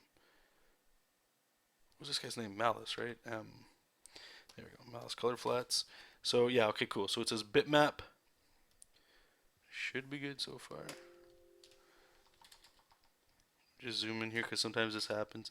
You have to go image mode, grayscale. That way we can edit stuff. And then, oh, oops, sorry. Didn't see that off screen. You guys are seeing the troubleshooting as we go. Now I'm going to change it to RGB color. CMYK if we're going to do print. I'm just doing web. Doesn't matter. It's still this cool stuff. Awesome. So let's duplicate this layer. We're going to try it again. So filter, B-belt, multi-fill. So now you can see, remember how before we had that gross gray? It's gone. Now everything's perfectly crisp. Every single piece is filled with this whack color. So now we're going to go filter, B-pelt, flatten. And what it should do is get rid of all the black. See, now this is the juice. This is unfortunately $100. I'm not trying to promote it or nothing. Do what you got to do. You saw that there's a little bit of a headache, but now all we can do, right? So now I just get my line art, I put it over top, and I just put that to multiply, and bang, we got our colors. So the whole reason for this is we're just going to spend a little bit of time here just grabbing the colors real quick, and that way we can get chunks of a character put together. Save this, and then we can open it up in Manga Studio. I know it's a lot of back and forth, but what are you going to do when you're using some stuff like this, right? All right, so let me check out Hotmail here just to help with a viewer question. And thanks, too, for having the cojones to share stuff. Some people get a little scared and timid. And obviously, don't take any offense to what I'm going to share with you. It could be just a bunch of stupid, doesn't make any sense to you at all. Take it with a grain of salt, but if we can help, we can help. All right, copy image. Yeah, let's open up Manga Studio. File new, paste, and we'll zoom in and we'll take a look. You had a free plugin that did the color flat free. Oh, really? Can you share with us what that was? Because I'm sure a lot of people would love to know that. Because flatting is like the garbage of the comic book world. Alright, so yes, this is really rough. It's hard to see what's going on with some of this thing, but I know what you talked about, so we can kind of have just a very quick look at it. I will say, obviously, art aside, you're going to get better as you draw, so keep working on pushing your skills. One thing I will recommend, again, whatever, is besides the storytelling, fundamentals are going to be key for you to get better. So what do I mean fundamentals? Like when we look at these characters, I know they're sketchy, that's fine. But these characters here, we're looking down on them, and these characters here, they're like, your perspective is way out of whack on a lot of this stuff here, right? Like a table you would not see the top of a table, plus see the front of these people unless they were like laying on the ground, okay? So Fundamentals, keep practicing those. Please don't skimp on them. A lot of people, they might just skip into making fun, cool art. I'm telling you guys, bottom of my heart, and the single most art thing I could recommend people do is fundamentals, meaning cylinders, cylinder people, perspective, lighting, just stuff that's not fun to do. Like literal work that if somebody's like, hey, what do you do? You're like, I draw. Like anything I know, you're like, no, I've been filling up sketchbooks, learning how to draw and make my art sick. Because once you start getting confident in that area, then the style and the fun shit will come through. But you have to go through a little bit of learning just the fundamentals. Okay. Anyway, that all aside, so let's just quickly take a look at the storytelling. And it's a little hard because I don't know a lot of the people. They kind of look the same here, so I'm just going to assume the story. Character coming up to bar. I don't know if this is the person that came up to the bar and this one's giving them a drink.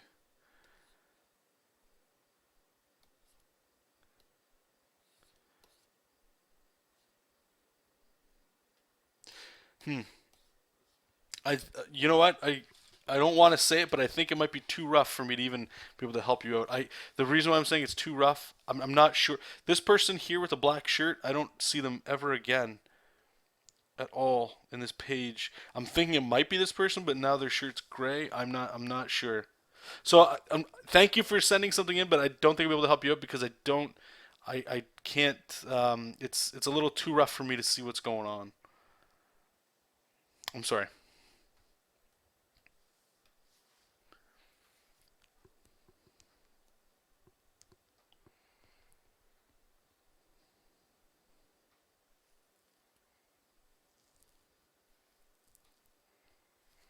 Oh, you saw it? Okay.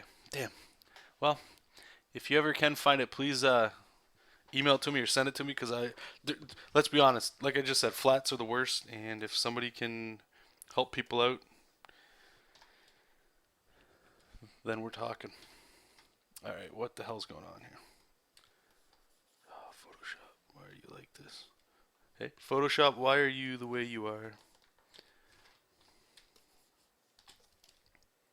That's what I hate about Photoshop sometimes. You can't. Can I drag this down? Let me try dragging this down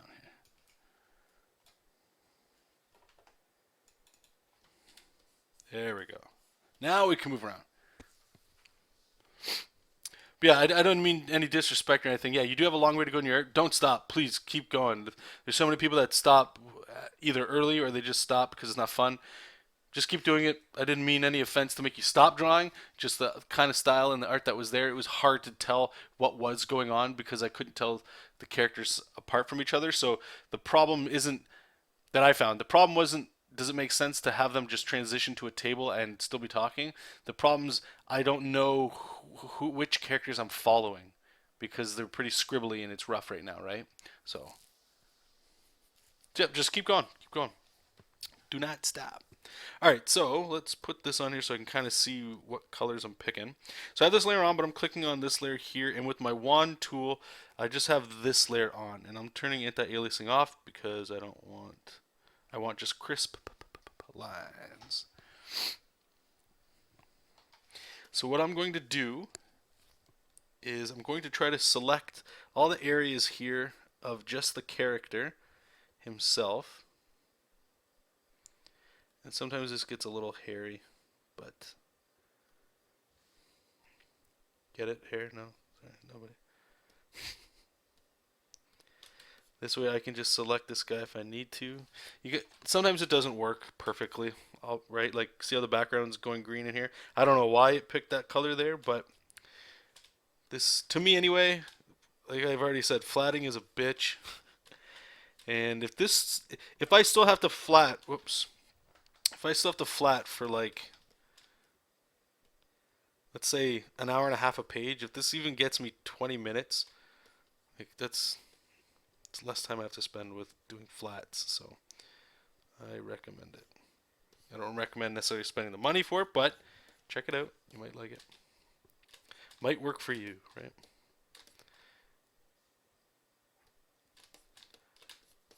So I'm just going around trying to pick up.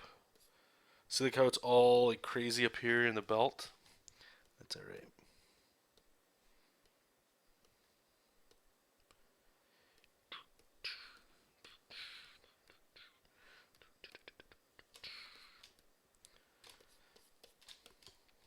his legs. I'm not going to get this arm because it's all connected. All right, so I'm going to make a new layer here, and I'm just going to pick a color here. Let's bring this down here.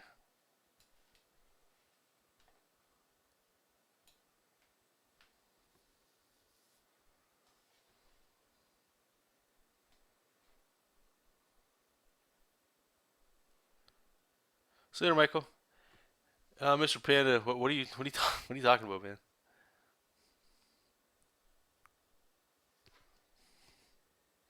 So I'm just going to pick like a reddish gray. I have it on its own layer here, and we're going to fill it. That work? Nope. Alt backspace is clear. What? What is going on? Fill. Okay. So when I deselect this here, like we're going to keep going in and getting the pieces of this stuff quicker. But so if I just select in here, you can see like I just get all of the character here, which is great. And I'll just use my lasso tool, turn the aliasing off again. Oops. Why is alt backspace? Alt. So what's the fill? What is Shift F5? Gross. It's been so long since I've used this Photoshop. Okay. All right. All right.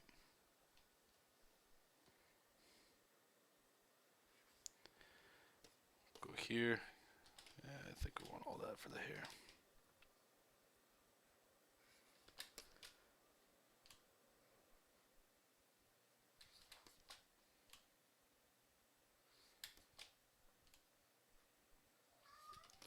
Hey, Jesop.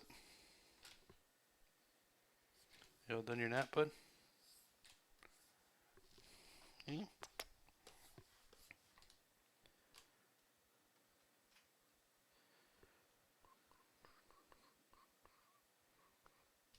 What the hell was that?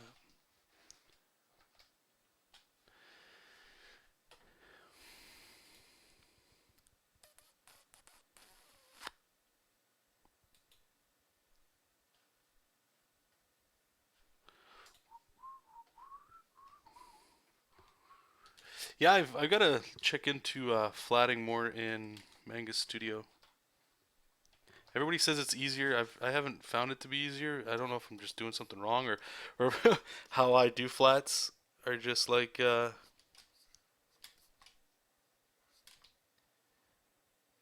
old school or something. I don't know. I'm trying here, Chaz. I'm trying. The internet's a scary place.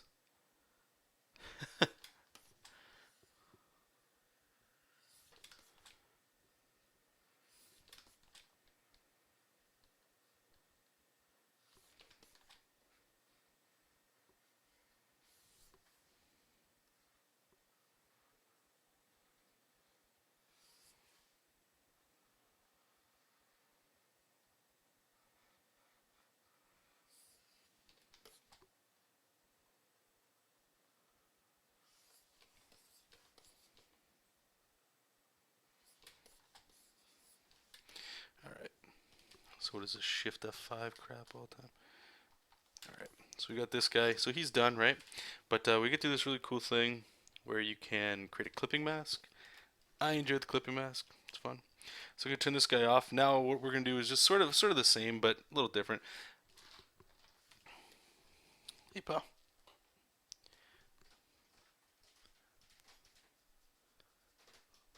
My no, I just don't want like the chat. Chats are chats, right? It's the internet. I know it's gonna go everywhere, but it's like it's annoying to read. That's all.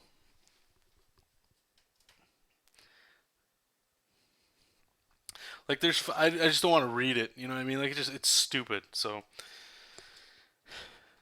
just kill it while I can. All right. So his eye. Put that on a layer. I guess we'll pick another color here. We'll go this way. Shift F5. I don't always flat like this. I should, I suppose, say that.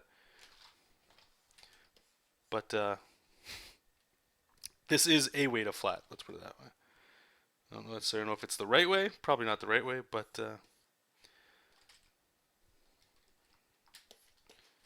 something.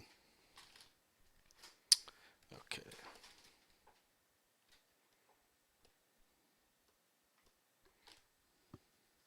Hey, Tiger. What you doing?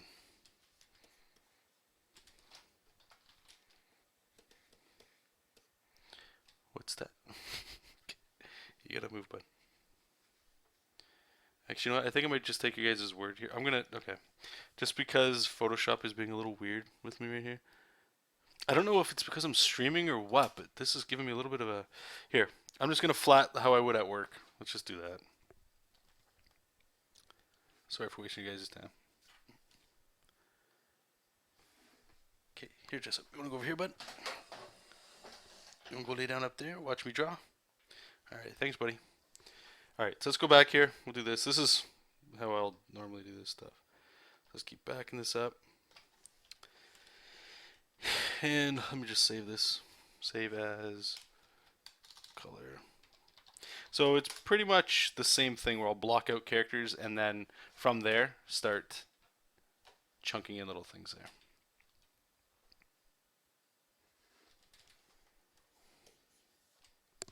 So it's similar, it's different, it's a lot of things, whatever. Let's get it going.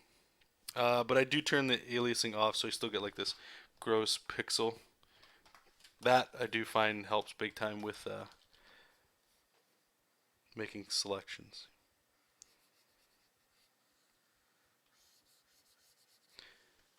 Actually, what the hell? Let's do this right.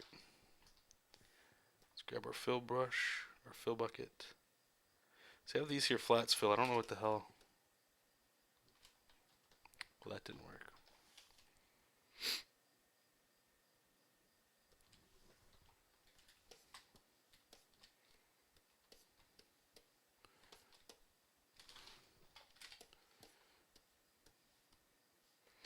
Try this. What I don't like about this, I mean, I guess it is kind of quick, but it's like there's so many little areas that it's...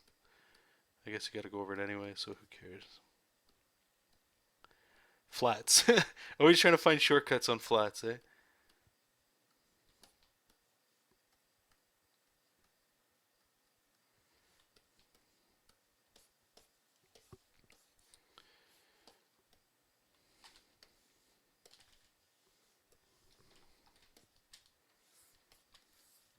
Let's use a nice lasso tool instead.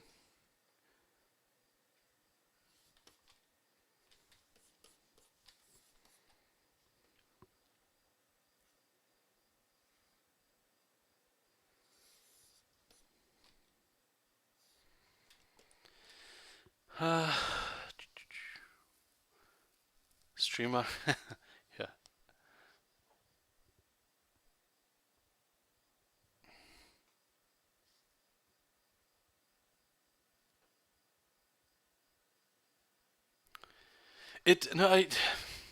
What I showed you guys was a horrible example.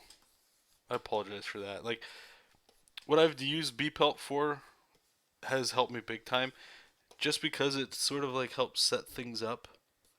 To me, anyway, I mean, it does. I think it was a little bit more, maybe I don't say inappropriate, but I guess the more complicated the thing is, the B-Pelt stuff I have found to work, but I, I'm not gonna say it's the best at all. I've heard so many people saying that Clip Studio is amazing for flats, so I just need to do a little bit more research with it. So what I'm doing here is what I said, like how I normally do at work, is just making a selection around this character. Then we're going to use a bunch of clipping masks for the individual elements, and that works really well for this stuff because it's not as complicated, right? It's just a guy standing here. It's not like backgrounds and individual little pieces and stuff. But if you guys have, any resources you guys would love to share with me, I would really enjoy checking them out for flatting in Clip Studio. I've seen a few videos, but I'm one person in a room full of artists that I can't imagine love doing flats either. So you guys must have found something on your travels.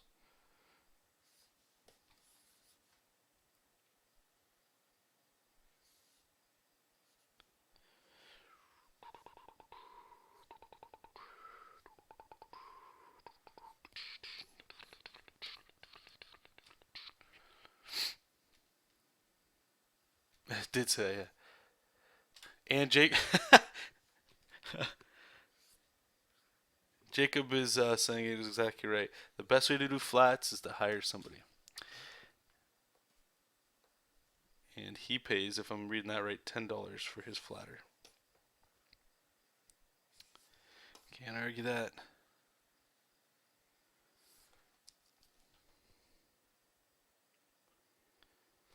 If $10 saves you an hour or 2 hours so that you can just get more stuff done or just get to coloring, it's worth it. You know what I imagine? Because there are people that enjoy flatting. So if you're somebody out there that enjoys flatting, man, I think there will, unless somebody starts creating something where you don't actually need flatting at all. But if you enjoy flatting, you could have a pretty lucrative career.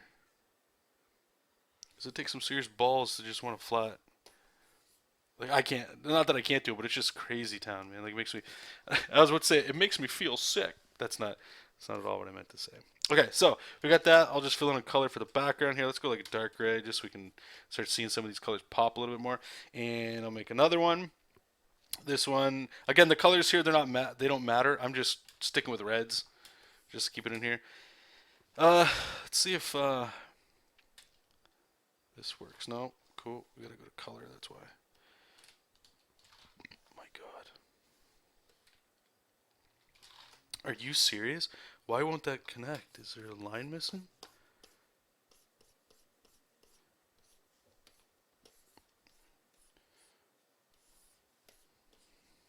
Yeah, let me try this. This is blowing my mind. Okay, so now it should not go anywhere but here. So let's try it. This is unreal. What the fuck?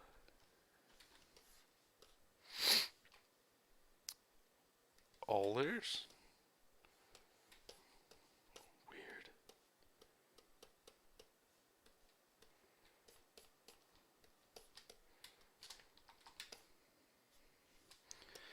No, I'll just kind of come in here and get these spots here.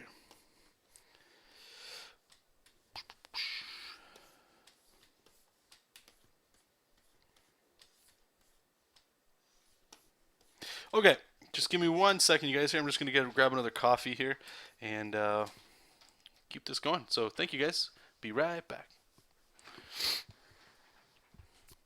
What's that? Ever try selecting the whole piece of art and color it, then erase the negative space? No, I don't think I've tried that. Oh, I see what you're saying. Actually, what I would normally do is sort of like how I would do my knockout layer, the white background. Um, but I have to start thinking about more ways of incorporating that for color instead of because it does do that. It makes that selection of the character, so I can just quickly grab that as opposed to what I'm doing right now. Which seems like extra work.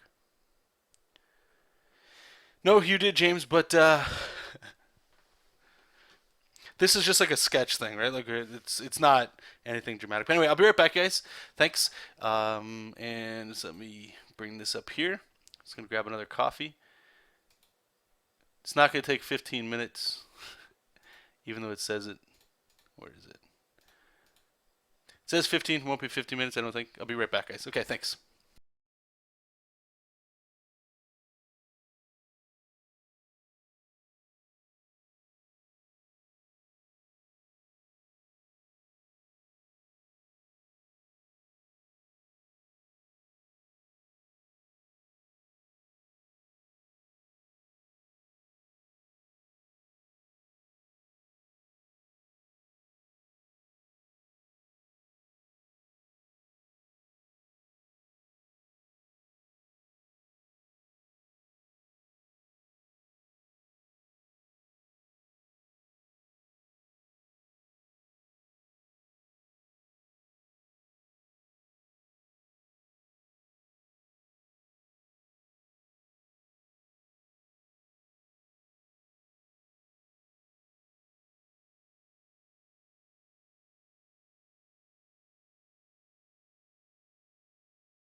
All right. Got water instead. It's it's quicker. All right. Let's go. Yeah, I guess we'll go that far back.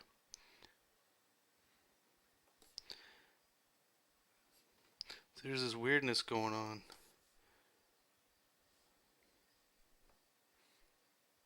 What is? See, okay, this is oh my god. This is one of the problems I was having with flatting in Manga Studio was do you see what's happening here? Like you see these outlines? It's because I use the paint bucket tool and I guess I must have hit one of the lines and then it just starts making an outline around all the lines. You see this? It's so annoying. I guess I just really suck at at flatting.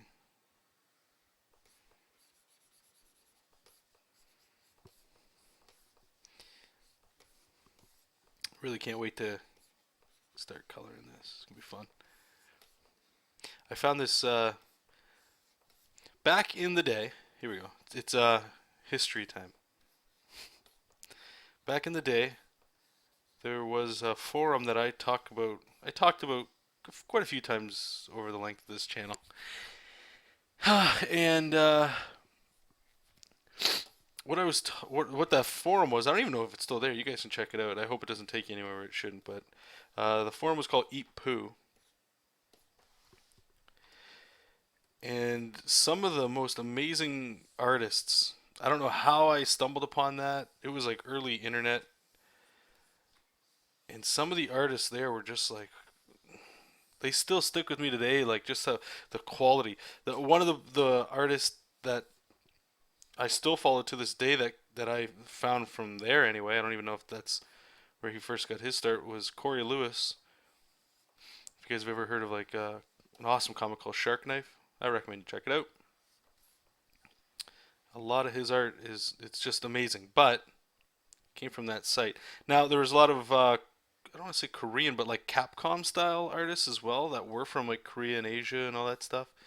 And what was really interesting was okay, this is taking too long. Maybe there's like an easier way. Let's just hit our wand tool. Just give me a second here, guys. Let's see if this deletes all this stuff. Cool, there we go. I'm just getting tired of going around this, like so much work to go in there and clean up all around there. Let me just double check, make sure it got it all.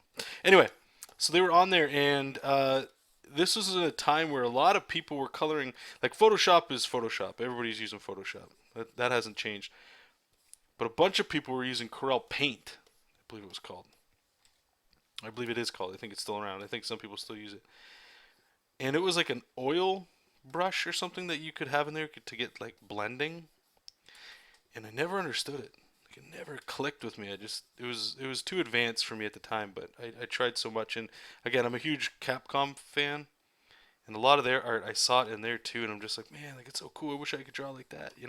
I thought it was almost cooler to look at that than it was like Image Comics style coloring and anything really from Photoshop at the time for comic book stuff. Long-winded way of saying I feel like I finally found that in here, and all it is like a watercolor brush. You guys will see it. I'll use it in there as well, but it's very simple, and it just gets like this really nice blend to things.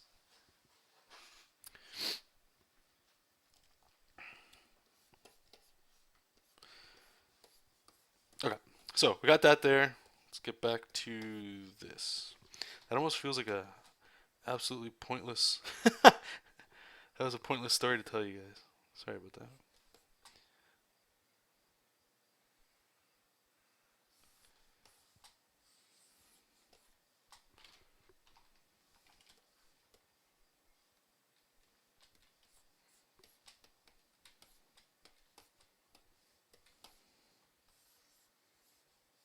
Oops.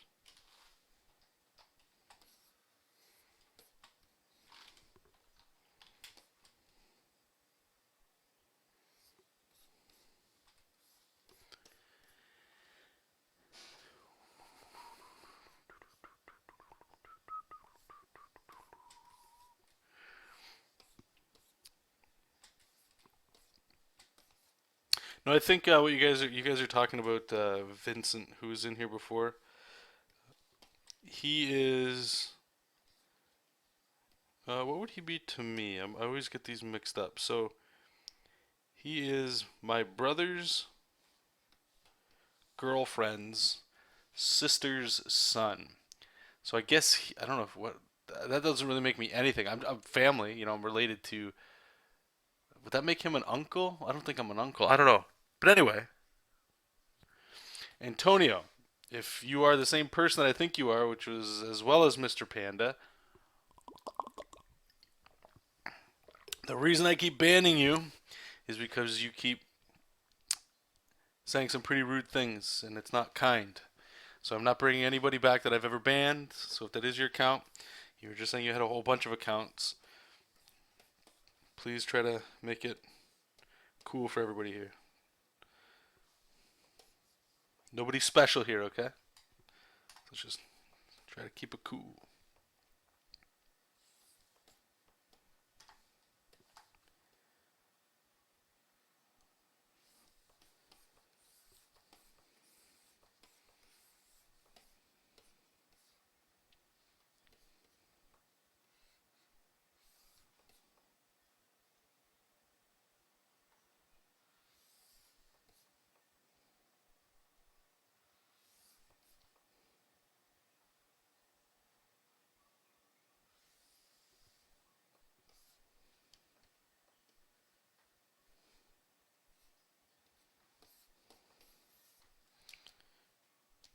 Okay, so let's just clean this up here.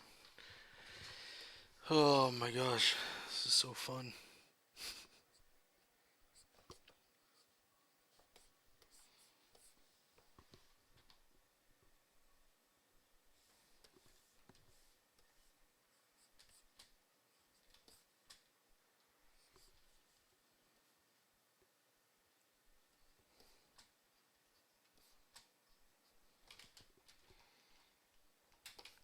Alright, so we got all the main shapes blocked out. I wanted to see if there was anything in the hair we could cut out, because sometimes you get some nice, gets a little cool. Like maybe we can come in here and cut this out. Just helps break up some of the shapes sometimes. Like you see that? Like that's kind of cool. Just makes it so it's not just this big clump of a shape. Just makes it more interesting to look at. I don't know if up here is going to be okay. Yeah, it's fine.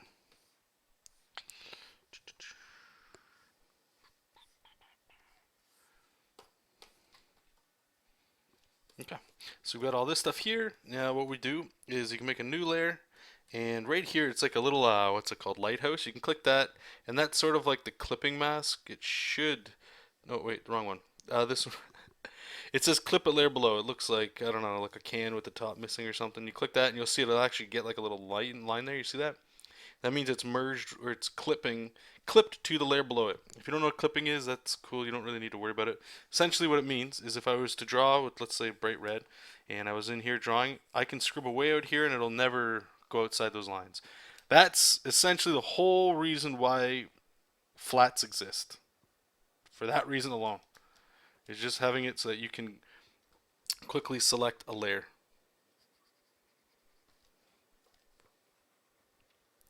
And none of these colors are final. We're just trying to make selections. Everything goes much faster once you get past this stuff. Right? And a quick trick is if you go underneath, like if you start back at that layer and you go up, it'll automate every layer in between it a clipped layer. So that's good stuff.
Kind of dig this bright red hair.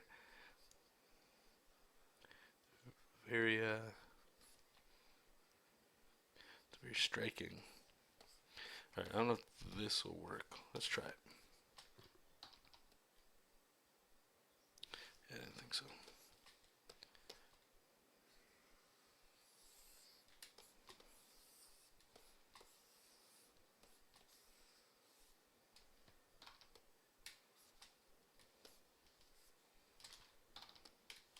See, it's got like this punch to it, that red hair. I mean, it probably works because he's colored right now the way he's colored. But yeah, digital is can be pretty hard. I think. I was gonna say I think everybody should go digital for some stuff in their art, but that's saying that's being too judgmental. You know, like there's so many people that do amazing stuff with traditional stuff. Should never go away. If you maybe I should say if you're trying to go digital, if you're interested in it, just be patient. You'll get there. And maybe you won't get there. Maybe you like your traditional stuff better. And if that's the case, then just stick with that.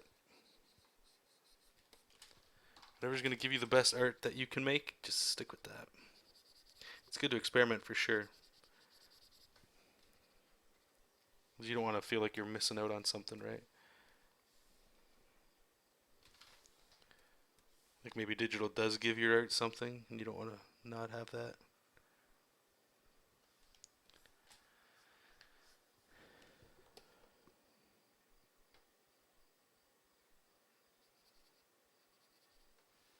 Yeah, so like I've been working digitally since probably around I graduated high school in 2000. Man, that's 16 years ago. It's disgusting. And a friend showed me Photoshop back then. And we used to make like water with some like cloud texture or something in Photoshop. So stupid. But I think I started drawing in Photoshop maybe 2001 or two. And I eventually bought like it was an old It basically looks like a bamboo from Wacom. It was a graphite, I think they called it back then. But yeah, I've been drawing it since around coloring in there. I never felt comfortable drawing in Photoshop and stuff. Like you do draw as you start doing stuff, but let's say like where I'm at right now, this stuff probably about 5 years ago, 5 or 6 years ago, and then I've never really had to worry about inking, and inking's a whole nother God, it's crazy.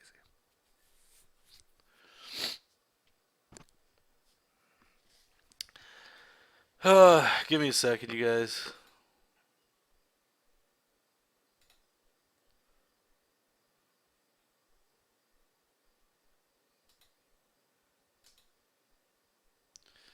Here we go. Just block, block, block, block, block. Yeah, I do critiques. I ask usually, what's it called? Just send them to my email. Go to my website and just there's a little like section there you can click on. It says contact me. Just send me a little contact, and I'll get back to you as soon as I can. Just so whatever you're sending to get critique, please just include like a little blurb of what you're looking to improve, or if you think something about your art, you're just like like something's off or whatever. That way I have some context. Not that you're doing this, but just in general for everybody. Just don't send me stuff that's like, here's my art. There's no real reason or rhyme. You're just trying to show your stuff. Have like an idea of what you're looking to improve on or something. Yeah, but by all means, yeah, send it to me over there, and I'll do my best. Police state. I don't even want to be doing that, man. It sucks. I don't block people.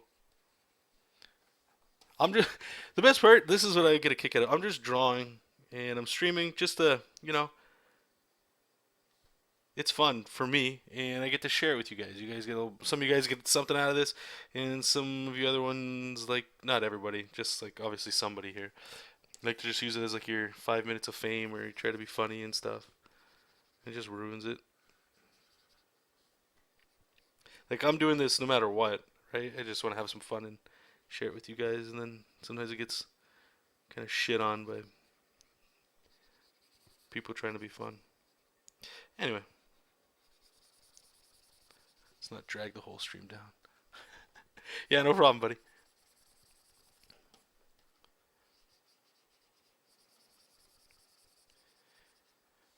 Flats, flats, flats.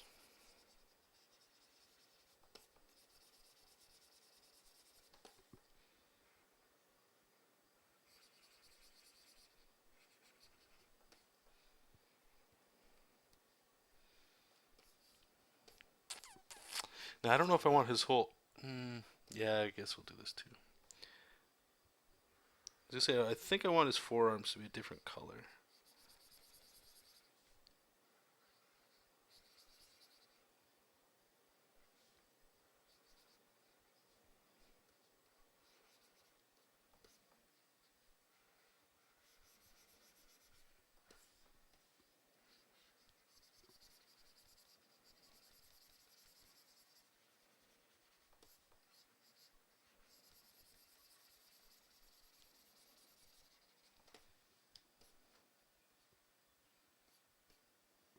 Hey, no, thank you, James. Yeah. Normally it's fine. I don't know what it is, just YouTube. Well, and it's not that I know what it is. It's the person we're talking about. Like, I actually know in real life. He's just a kid. And unfortunately, I don't know what the hell he's doing. He's just being a kid, I guess.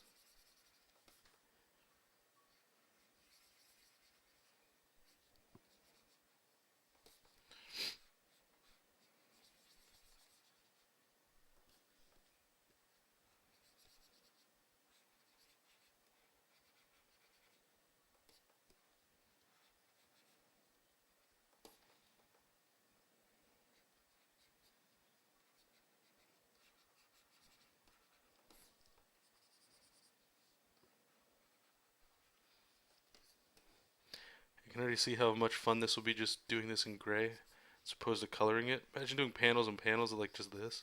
Ugh. Ugh.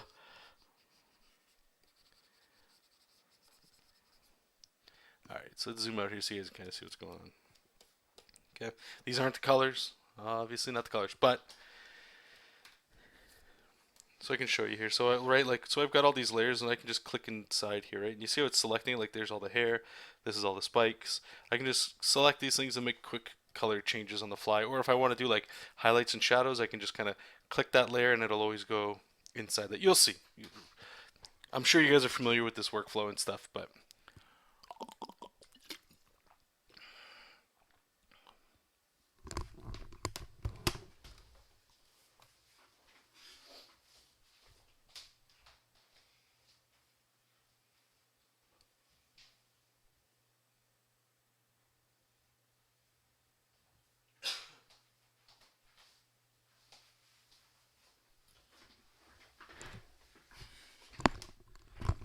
yeah, thanks, James.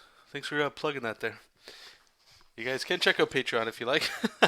Patreon.com/Jonathan Rector. Check it out. There's stuff there. I don't know. Check it out. What other hobbies do I have? I guess I could just say video games, but I don't really play as many video games as I used to. I don't know what the hell happened. I always thought I would be a gamer until I die.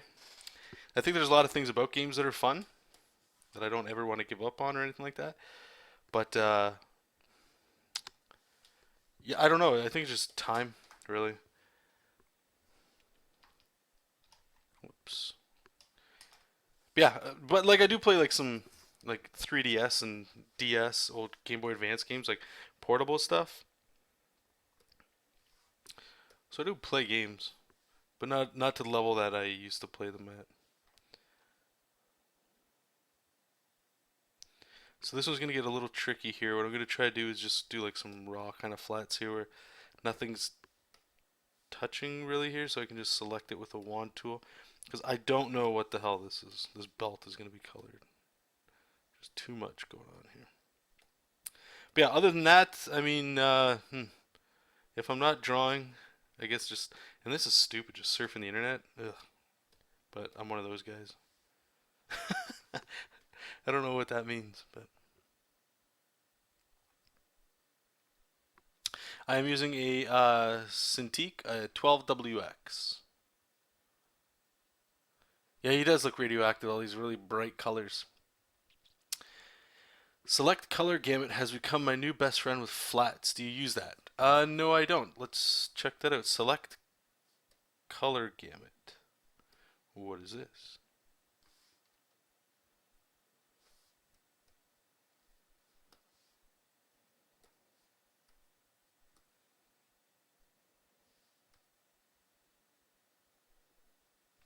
Hmm. I don't know what it's doing. It feels like it's almost doing like the wand tool.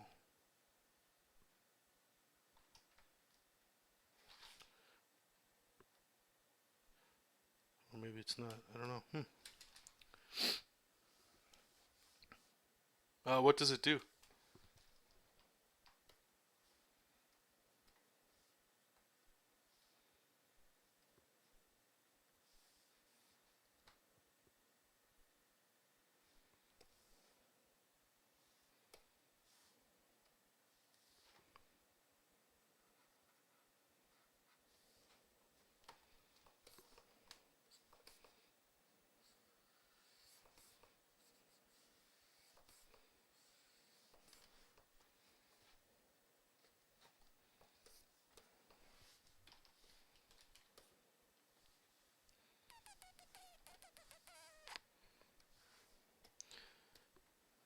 It selects everything on the page that is the same color.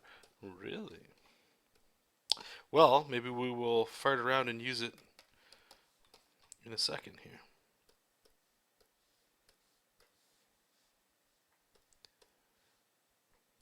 Sounds like it might be super useful.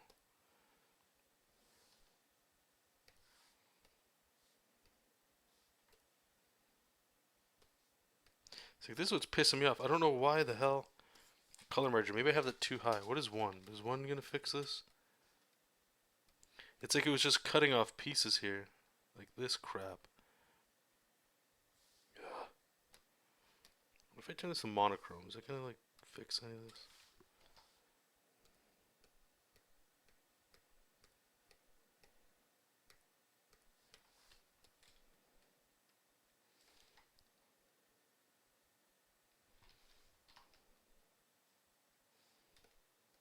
A little bit.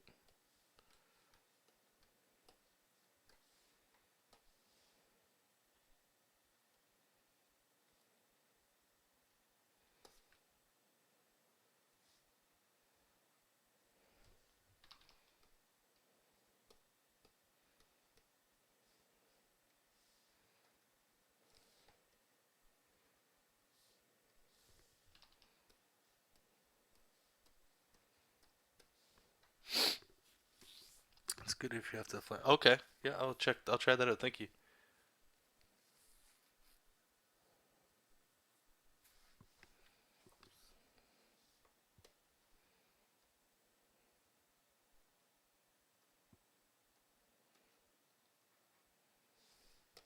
Almost done.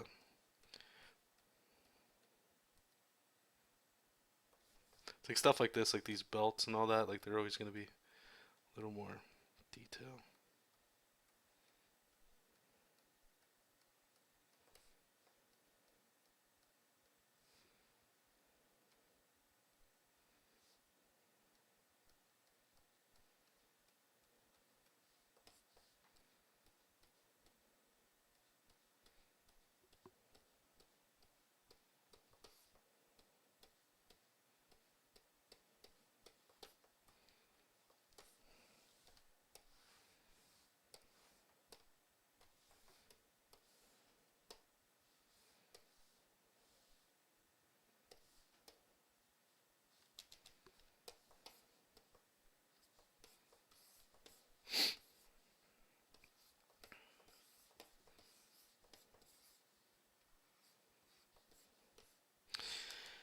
I think that's. Oh, right. His forearm. We wanted that to be a different color, right? So let's go with like a dark gray for here. Kind of like having a rocky texture for it. That might be cool.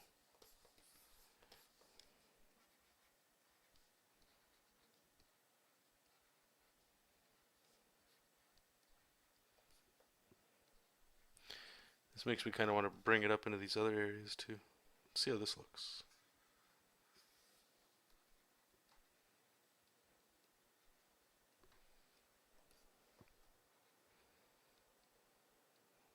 Now he's starting to feel like a rock creature.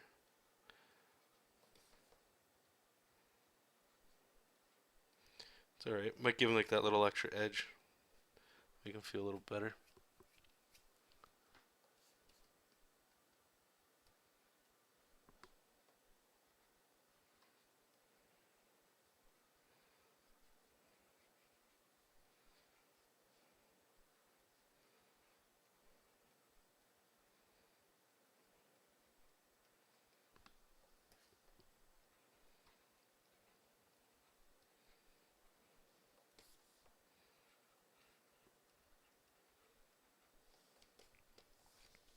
And one last spot I want to have is maybe we can give him like a color here for like his baggy eyes. Or his baggy eye, not eyes.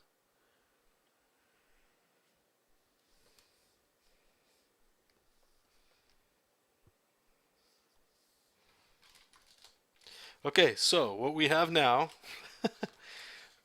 we got there. Took a little bit. Let's save it up. So this would be what I've just done there. Some people they'll call selection flats. Again, I can just select those flats, but what we want now is the color flats. Like what are the colors? Uh, and that's really what we paint on there. What tool are you using to autofill? It's right here. I know a lot of people. It's funny. So many little things hidden away in software. If you go down here, you'll see like a paint bucket tool. It's probably for you. Just go down a little bit. It's above the text tool. It might be like a direct line or something like that, or like you'll see like ruler, frame, all that. You want to go under direct line, so you'll have straight line, curve, and stuff right here. Lasso fill, and it'll have a whole bunch of different things you can put in there.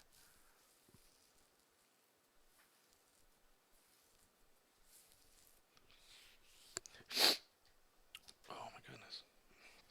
All right, so let's get some color going. Let's do it. All right, so let's select him.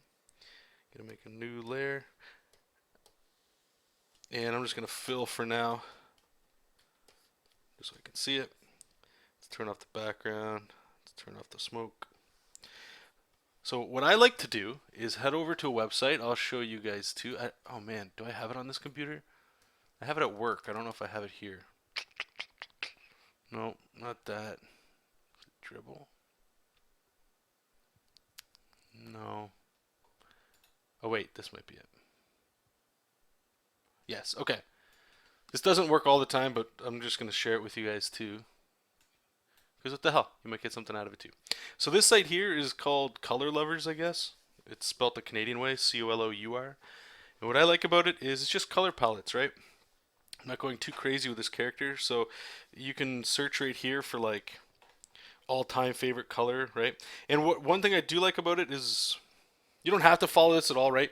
You could use each color palette as like a piece like this is, or you can do and I kind of like this sometimes is you'll get things sent in by people like this, and what you'll do is you pick like this color. You can see how much like that this like greenish blue is more than 50%. It's also at 60% of the color palette.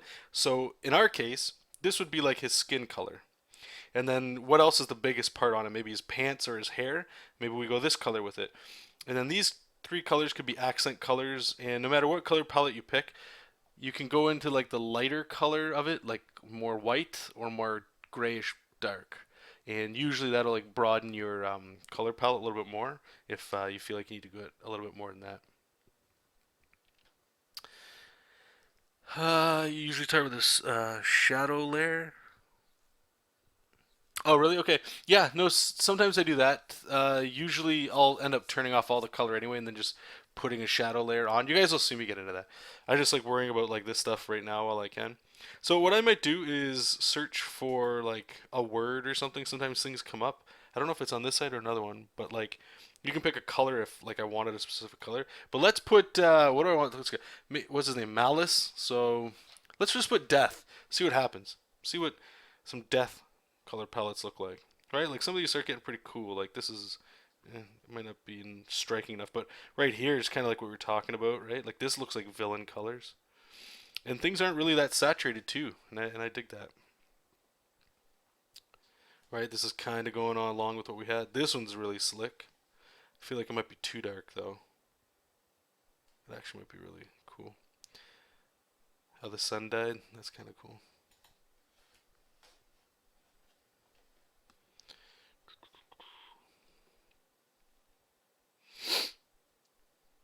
Kiss of Death. I kind of like the bright.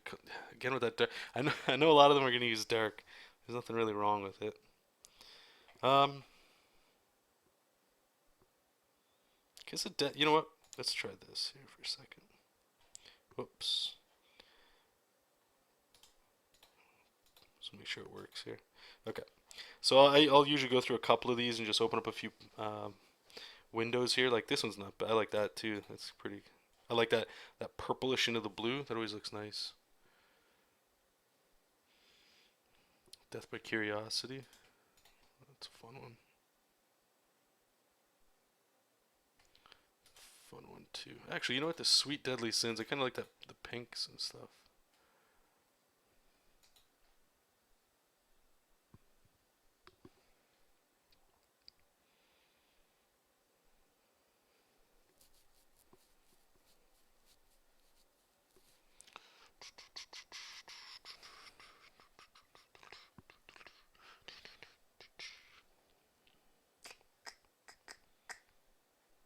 Okay. So let's take a look what we got here. Kiss of Death. That was not bad. I do like that one too. This one's a little safer. This one, what I do like about this is like it's pretty. There's not much color in it, right? There's like this little hint, so this could be like his spikes or something like that. I've seen this color scheme before, like I feel like I've seen it before. It might be alright for him because he doesn't really have much color going on. This one's interesting. These ones are a little bit more bold. I really don't mind that one either. I think we're gonna go with this one. We'll try this one here. So you actually can't copy this stuff. So what I usually do here on what's it called on the computer is give me a second. Click it. And I just usually hit print screen. This site is called Color Lovers. Actually, here I think I can. Yeah, I think I can paste it with you guys. Oh, I guess not. Okay, so I'm gonna post a site for you guys here. I think it'll work. No.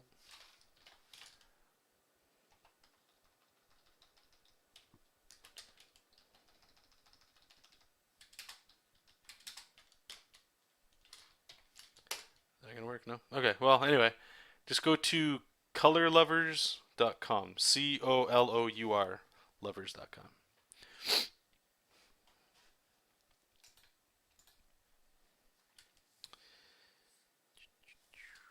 Paste. Is it gonna work? Of course not.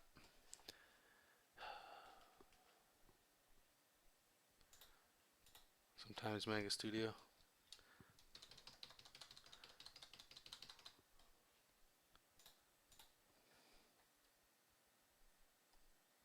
There we go. And let's get my marquee tool. Cut that out. Kill that layer. Kill it. Paste it. Transform it.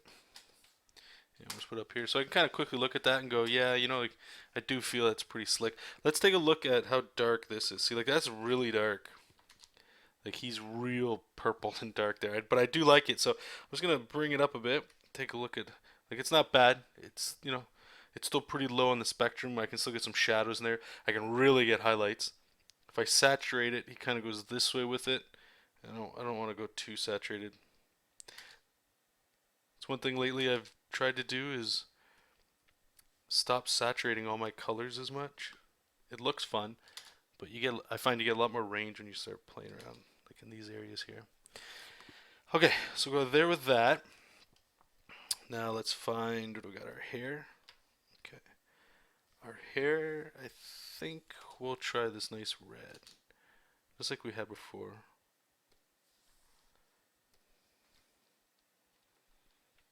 And we can try like this bright yellow kind of thing for the horns. Is it this one?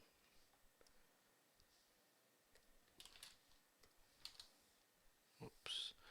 Oh, that's not bad either. Let's put the color back on. Yeah, that's better.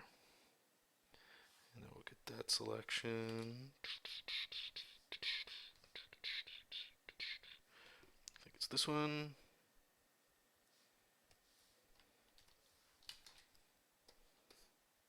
See, so I'm using the right color there, but I don't, like, to me that doesn't feel that, it looks kind of gross. So I'm going to pick this. Maybe we're just bring it up a little bit.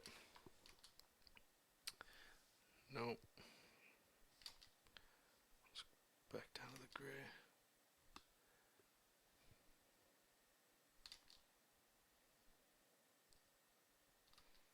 This takes a little finessing to kind of get something that's there that you like.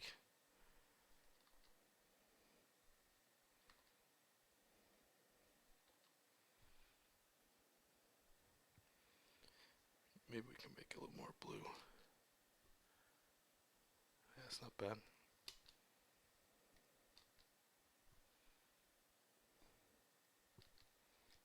Yeah, I don't mind that too much. So he's pretty much colored. We need his eye. We're gonna go like an orange in his eye.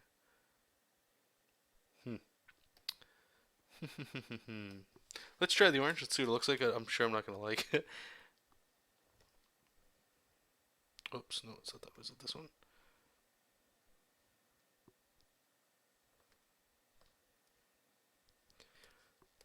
Normally I would like label these two.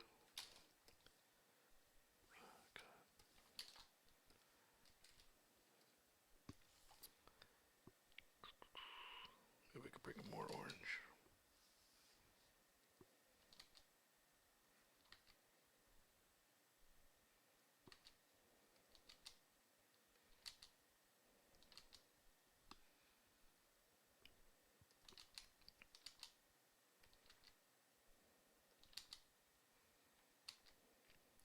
Kind of like the yellow.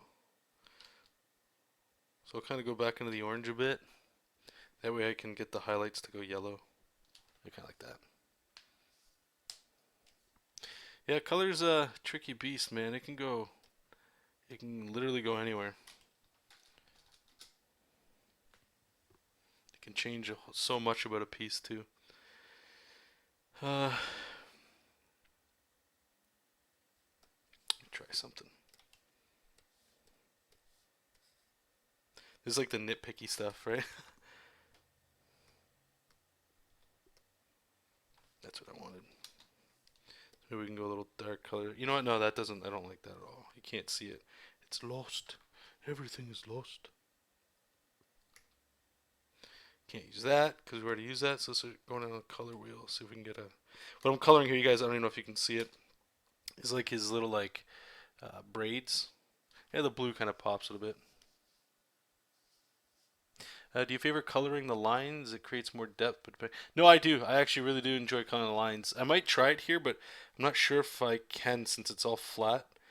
In Photoshop, I can do it. I might have to bring this back into Photoshop to do that last touch. But yeah, I always usually like to try it, like making like a dark blue or a dark red. I find can be pretty nice.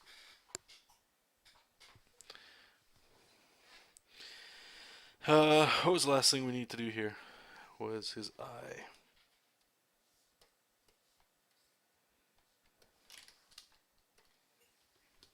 Let me put the shadows and stuff under there. All right, now I'm going to go with like a dark gray for his pantalon.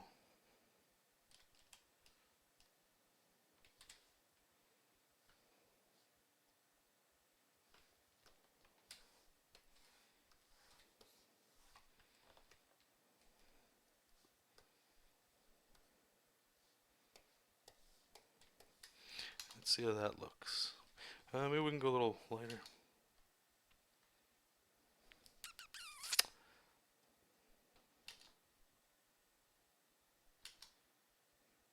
Maybe we can get a little flashy with his pants here.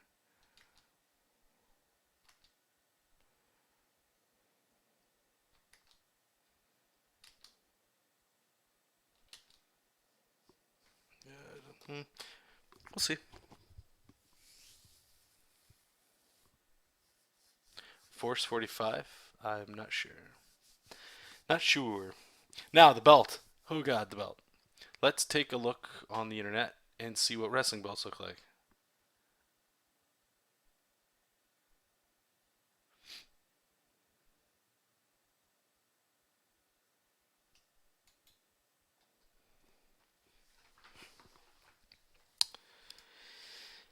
Okay, so I know I already did the flats for this, but I feel like I'm just going to skip it now that I'm kind of looking at what other people are doing, or what I see here for uh,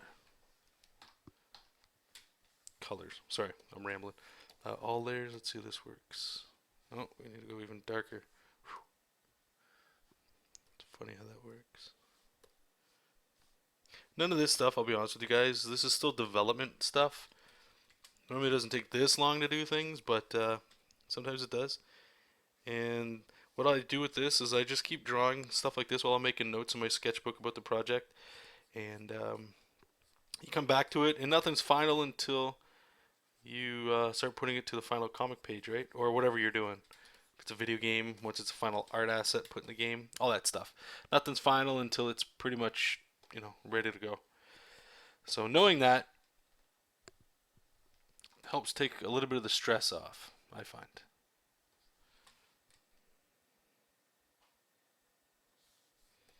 Because all you're doing is you're kind of doing your best in a way, right? Nothing's gonna be perfect,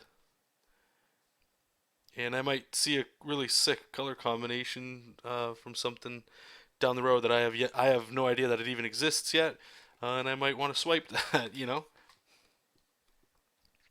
never know. So a lot of this stuff is actually pretty much the same because it's all like this metal or this gold plated pattern, which is really nice. Maybe they'll put like a really cool shine on it and stuff.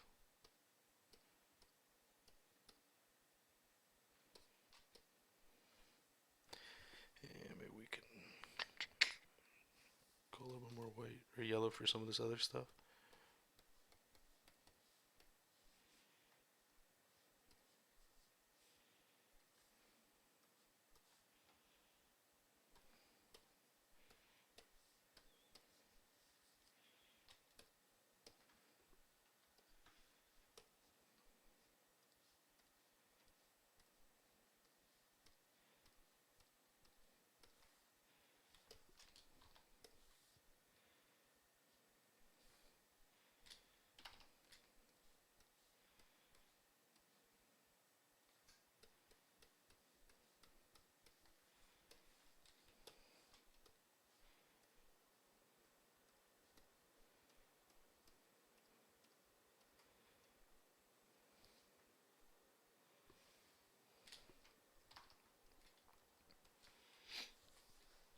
And maybe we can put like some really sweet like rubies or something in here.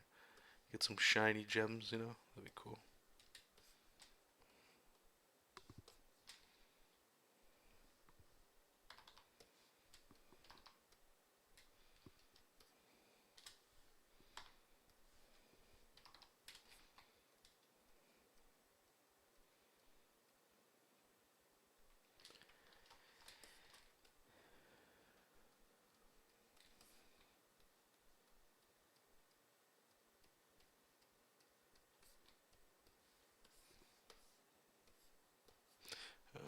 Guess we'll go with this color.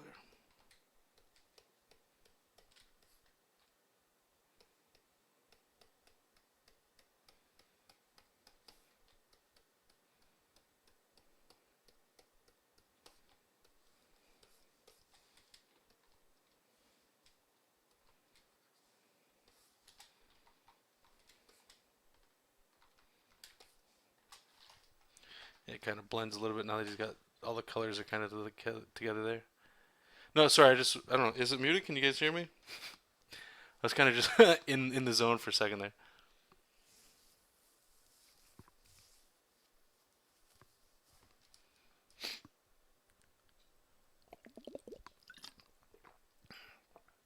Thanks, Simply Leah. Okay, so we've got him down. Let's get, I guess, some. What the hell's the background going to look like? What do we got? What do we got? So let's get the smoke. See what color we're going to use for smoke. So we just start going into the blues, maybe? So I'm just trying to think. Yeah, let's go try. I don't know if we want hot smoke or cold smoke. Let's try the cold smoke for now.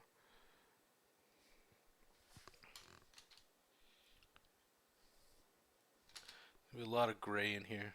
That's fine. Let's try that. And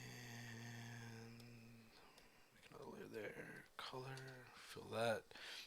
In the background, I know we're gonna end up doing a little bit of effects with that. Actually, maybe we can just leave it like that. Yeah, let's just get into some color. This looks like it's all right. Get us where we need it to go. Save it up.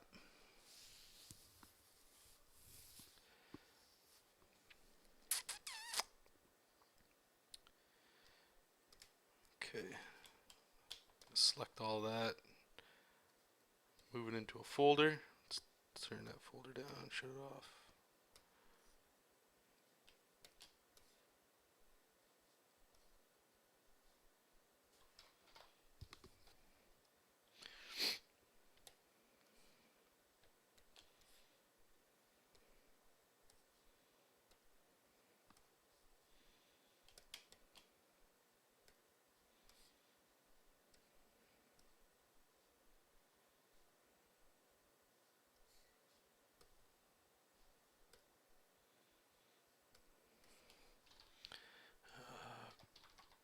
Color holds. Flats.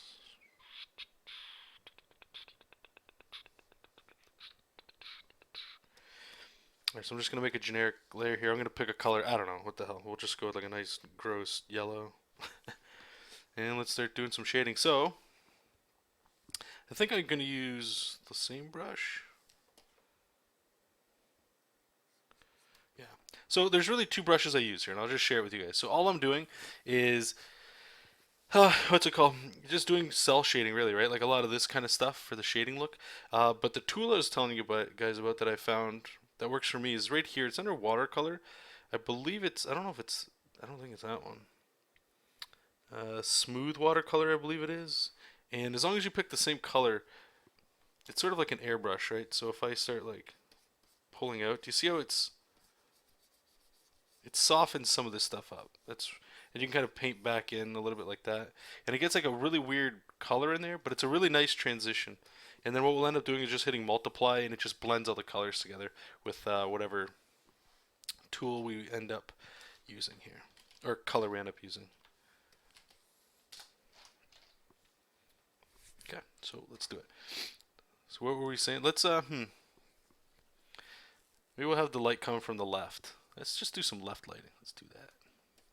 Yeah, sorry, unfortunately, I don't know why, but Google doesn't let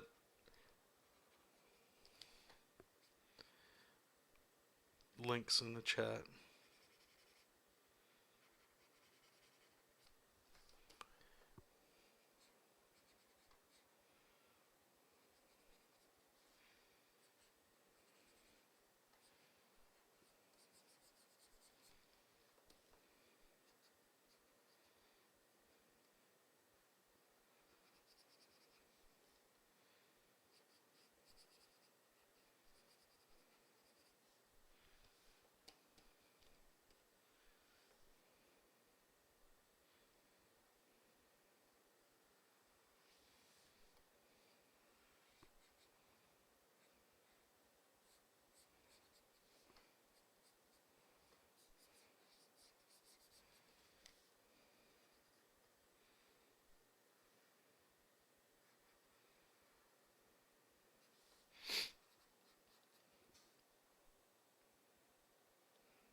The trick with some of these parts of drawings that are like really getting thick with shadow, I find like just drawing it all in shadow and then coming back in and erasing the highlights is easier.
Hey Pop, what's up, bud?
You get the Battlefield 1 beta in a couple days. Looking forward to it myself.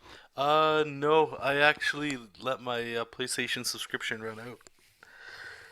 I just haven't been playing. I was talking about video games earlier. I don't, I don't know if it's an age thing or what.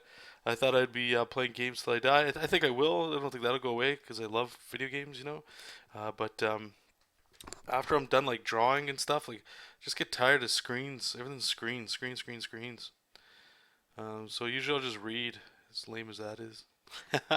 Or if I do watch something, it's like Seinfeld, even though that's some more screens. But I guess just stuff I don't actually have to mentally put myself into, which is, I don't know, it's so weird. It's actually kind of sad. But no, have fun. It does look very good.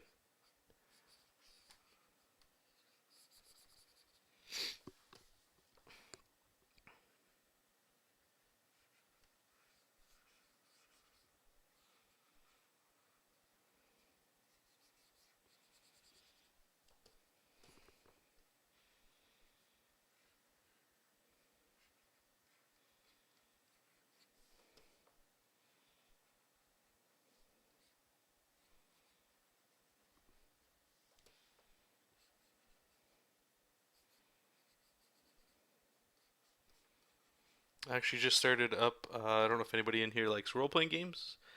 Xenoblade Chronicles for the 3DS. I have it for the Wii, but it's I don't know. I like it. Like I said, I've been playing more uh, handheld games than console stuff.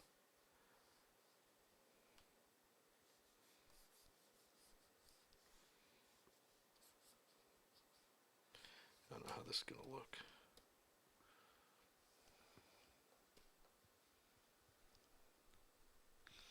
Yeah, I know they're. I know you know. That's even another case like that they're increasing the prices for the subscription stuff. And I'm just like, like, I don't know. I don't. I enjoy myself some Street Fighter. You know, I like getting all salty and stuff playing online. But if you play online a lot, it's definitely worth it. Let's put it this way: if you play online a lot, you'll pay whatever it takes to play online, right? But I haven't been playing that much, so Street Fighter is great and all, but I'm not playing it like I was when it came out.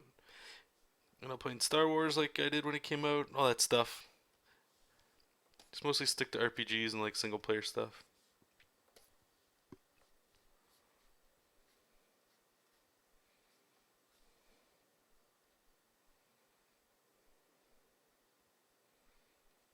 Because like I know I've told you guys this before too, but I find for myself with multiplayer, Street Fighter definitely included, that I'd very much prefer to be winning more than losing. So even if it was like a 60-40, 60% of the time I'm winning, so that means that I have to do one of two things, or both really, is practice more so I don't lose, or look online for strategies and stuff to like learn out matchups and all that.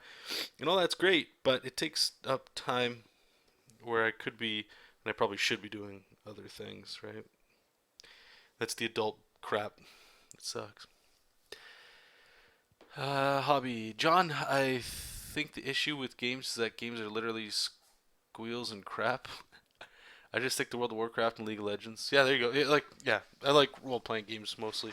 But the thing is, with role playing games, they're like the longest time investment games there are, especially World of Warcraft. But I know what you're saying. With World of Warcraft, you could log in and do like specific things and take off, and still feel like there's still some, you know, progress going on and all that.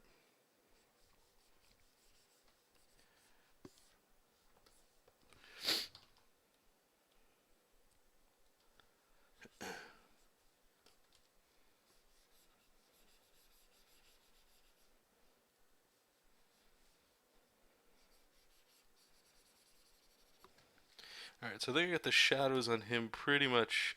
I don't know how I feel about them. They kind of look a little.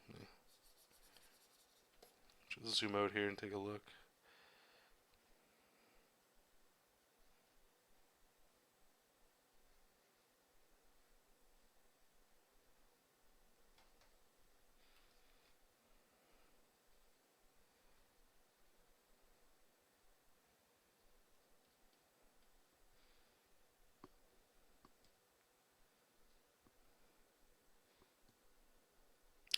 Hey, buddy. Stick of truth, eh? You getting ready for what is it? The fractured butthole? Is that what it is? Ridiculous. Love it. Okay, I think whatever. Well, let's just keep moving here. Whatever. So got all the main pieces in here. So now let's try this watercolor. Boom, boom, boom, boom, so I'm gonna duplicate it so I can mess around with that layer. And let's get the watercolor. So with this, what I'm trying to do is look for areas that aren't core shadows. Or no, sorry. I'm looking for core shadows to blend and not cast shadows. So a cast shadow would be a form casting a shadow on another object. Those tend to have harder cuts, whereas like a core shadow, like a general shadow, blends around the form that it's in. Sequel, so that makes a little more sense than all that stuff. Yeah, this is going on for longer than it should be. This should not take 3 hours to do this small thing for sure. Hmm. Yeah, I hear you. I hear you. So let's blend.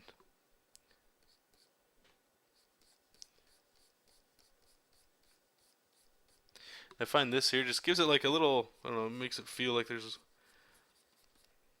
it's totally optional. You don't have to do any of this stuff, but it can make it feel a little bit more artsy fartsy stuff going on, I guess. Sometimes it doesn't even work, so be a little careful with it.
So I want to see something here. I've got a fear.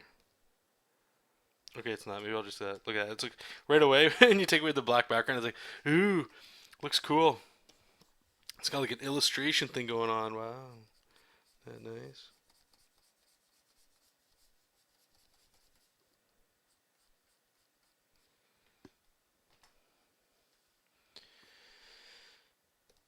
Boom, boom, boom, boom, boom, boom, boom, boom, bada, bada, boom.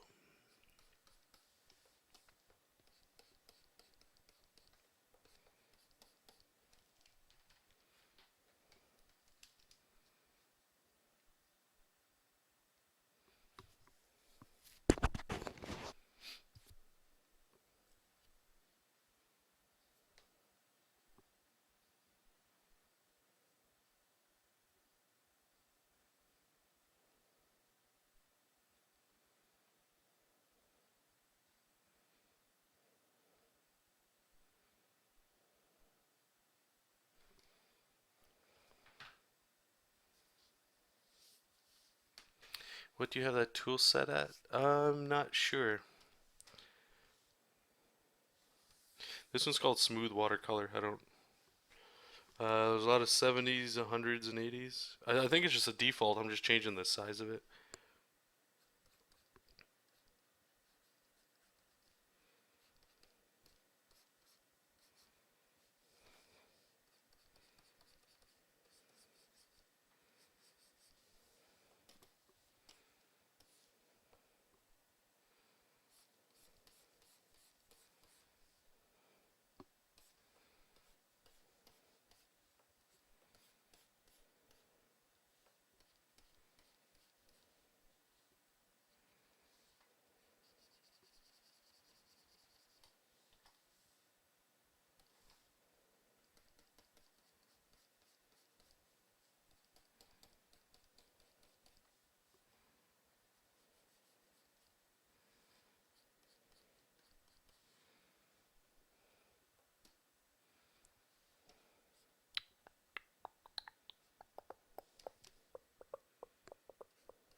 So let's select him here.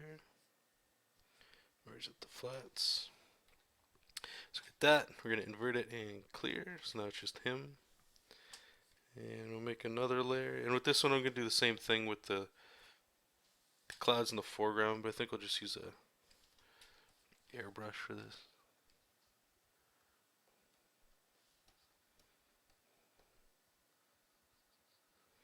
Whoops. Yeah, thanks, man.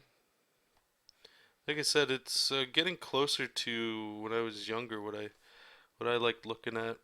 It's simple too. I mean, yeah, this is this whole thing's taken longer than it really should have, but half of that's because of the streaming and stuff. But yeah, I dig it. It's fun. And as long as it's fun, that's really all that matters, right? Maybe that's not all that matters, but maybe we can come in with just some hard cuts in here. See how it looks.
Let's get rid of these here. Click, click.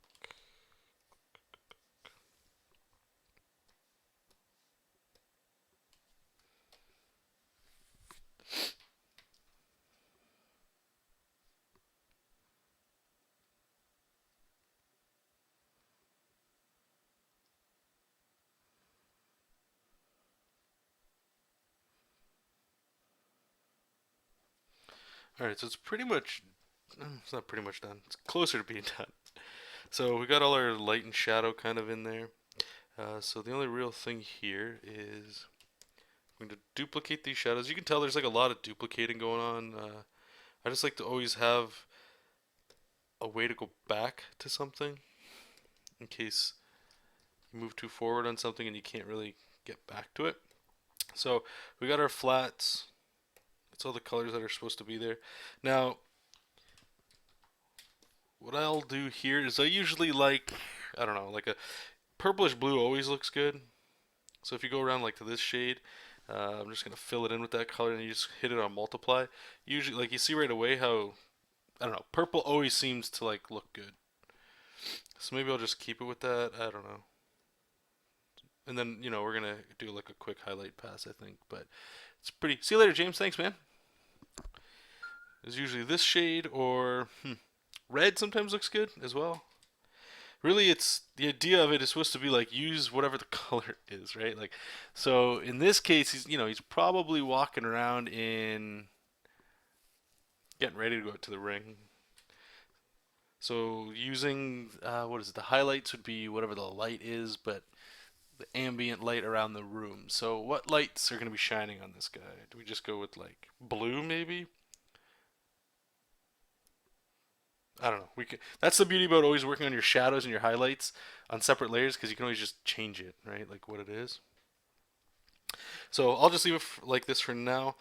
I'll make a new layer underneath. Go color, and this one I'll just do highlight, just a quick highlight, nothing too fancy.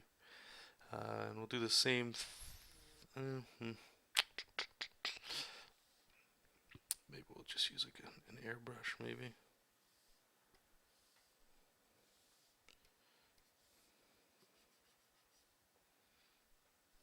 Yeah, I don't like that.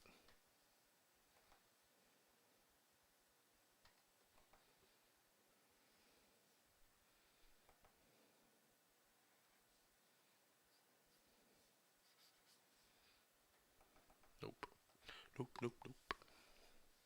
Yeah, see you later, guys. Thanks for popping by.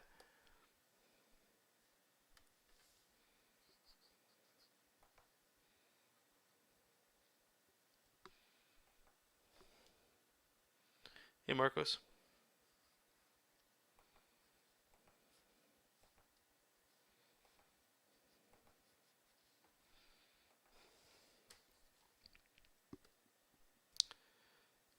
Alright, I think what we'll do is we'll just work in the same way we've been working here. So it's purple skin, and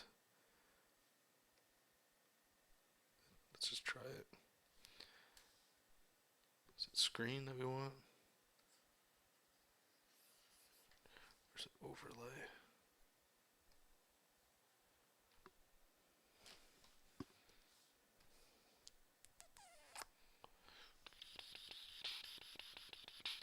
Well, thank you, sir.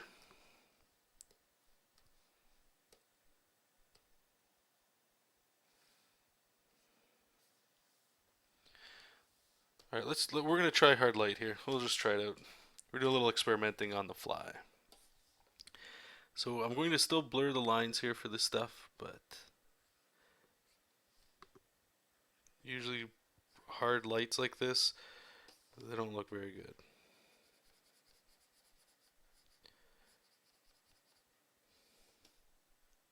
Actually, what the hell am I doing? Sorry, you guys. I think I'm just wasting everybody's time here. Alright, let's say it's that.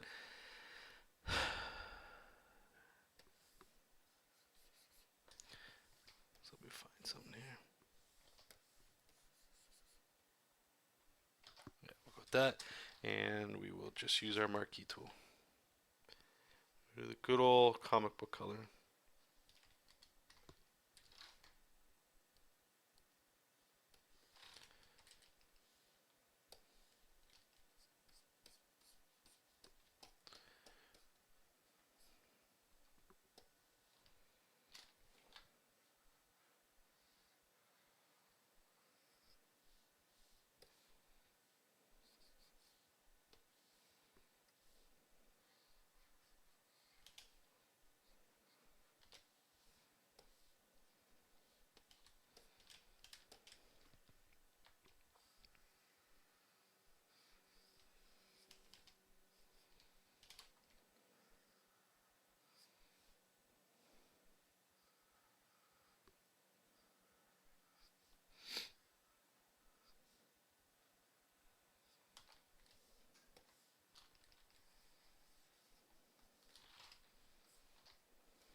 Hmm?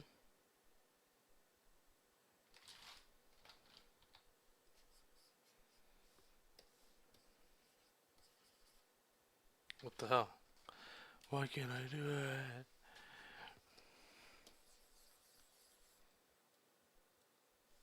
It's not letting me, there we go.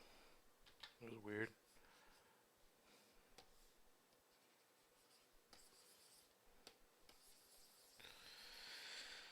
Oh my gosh.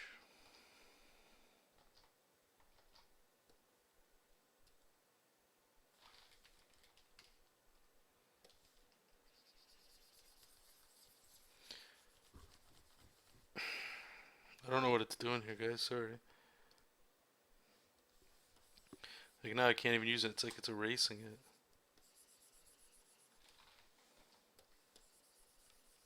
The hell's going on?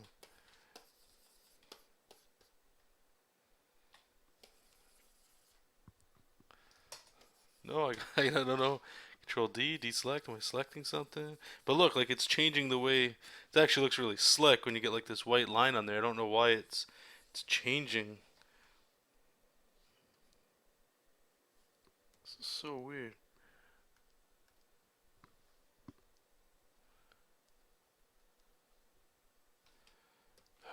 I don't know. Sometimes this is why I just prefer Photoshop for coloring. There's like I like the airbrush a little bit better than that, but I don't know. Maybe what we'll do here, just to wrap this up, because I don't have all night to just be farting around on this fun stuff here. But what we'll do is let's try. How does this one work? No, that's why is even that's doing it.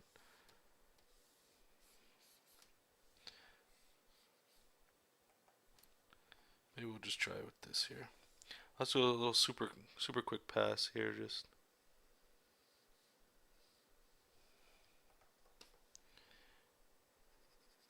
might not even need this to be honest.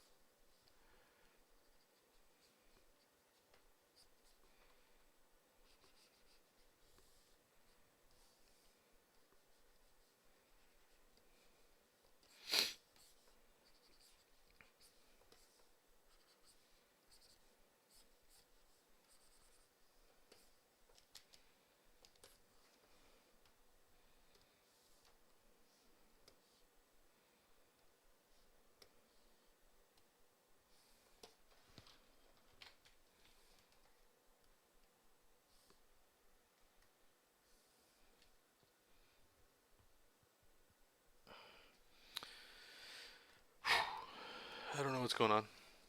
No, I was trying with the shadow brush too, and it wasn't doing it either. I don't know what the f. Whatever. I mean, it's fine. I don't think it's the worst. Let's just get this other information in that I wanted. So we got this color for the background. We can jazz that up a little bit. Let's add a little some gradient action. Thank you for trying to help me out, though, guys. Thank you. So a little darkness coming back here. Maybe we can get some of the yellow. I don't know if that's gonna be too bright.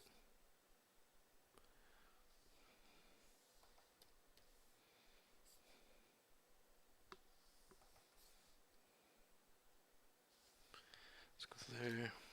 See if we can change color a bit.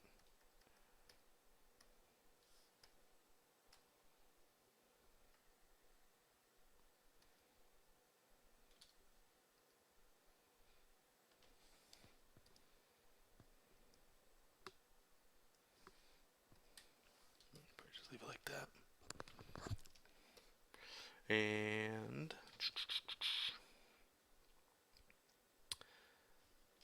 oh right, no matter what, we got to make a new layer on top of everything here and add something at least to this eye.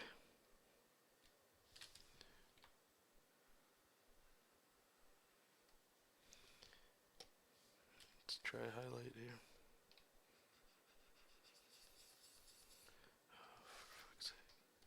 See?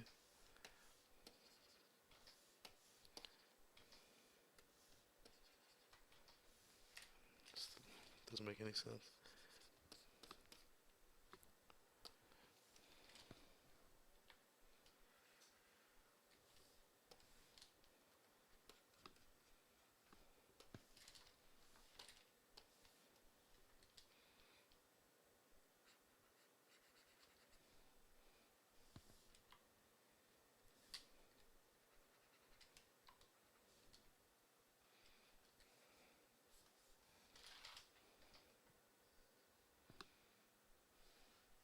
I need to get some shines on here, whatever. No, yeah, I know. So this is the problem with coloring too, right? Like, don't get me wrong. I think adding like not that one, but like yeah, when you start getting some shadows, things really start coming together, look really polished. But that's one thing that's I'm trying to discipline myself because yes, I stopped because the tools are going there. But a this adds more time. Anything that's going to make things look more polished theoretically take more time, but for the purpose of what this is, I don't need to go that far. If this was like a cover or something maybe a little more dramatic, yes. But I'm in a way glad that happened because now I can step back and go, okay, stop working on this. It's been way too long. So I'll add just a couple more details in some spots. Like what is this? Is it? It's overlay, I believe it is. I always get overlay and screen mixed up. Which ones I wanted? Which ones it is? So I'm gonna go into a red, like real bright red here, and I want to see. It should be.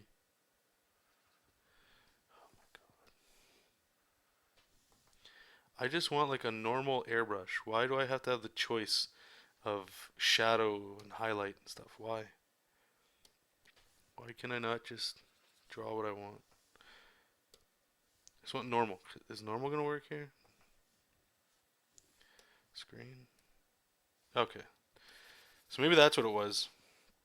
If you go into the airbrush, it's like it's right here combine mode. For whatever reason, it's got all this other crap. I mean, it was having a cool effect, but I don't. I just want Photoshop kind of stuff here. So I'm just gonna put a little shine over top of this stuff. Just makes it feel like it's got a little more energy to it. And screen, right? Yep. Do that again. Just get a little hotter with the colors.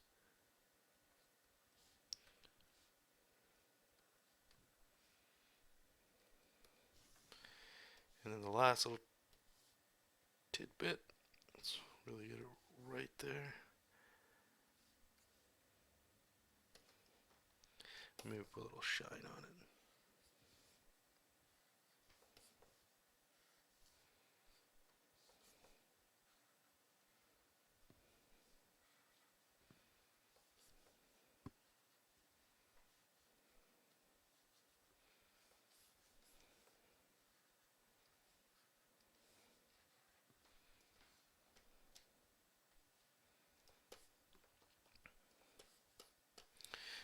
Get a little couple more of these.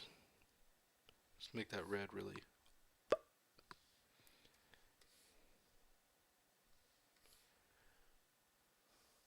That might be too much.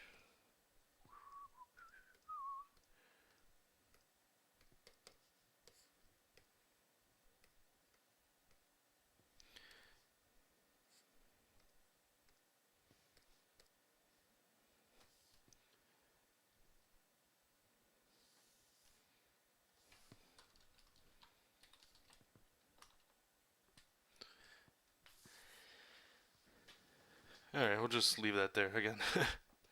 Draw the eye down here to that. It might be overkill, whatever. Actually, see, this is a problem. I keep saying walk away, walk away. I'm going to do one last thing here. If anything, I find that this is pretty nice when you don't want, or I don't say when you don't want, but let's go with like maybe this gray or something. When you don't want to add a highlight layer, you can kind of come in and draw on top of your line art like a rim light. Sometimes it looks good, sometimes it doesn't. Let's see how it looks. This color might not be appropriate for it, but you'll see when I zoom out here.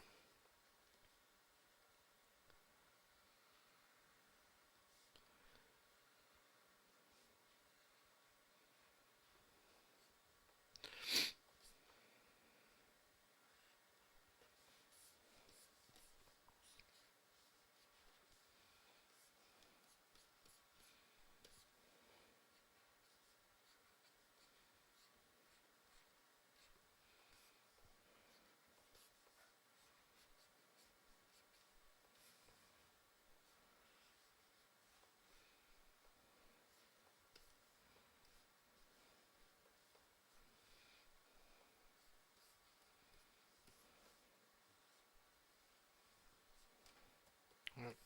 So you see how it's kind of got like this little bit of a rim light going on there. That might not be the best color, but let's try changing it up. See.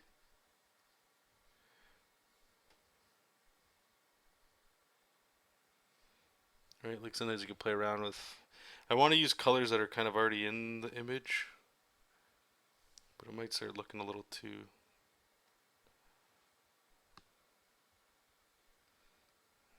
go with the cool colors. Turn the opacity down a bit. It's not bad. That's okay, I guess. Whatever. Whatever. All of these layers are just failed experiments throughout the whole thing.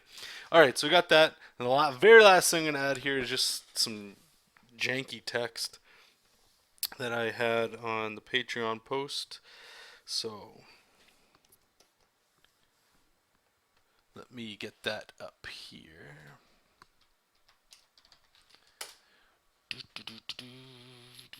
And then after this, it's pretty much wrapped up, you guys. Oops. Posts. All right, let's close this. Go color. All right. Name. Malice.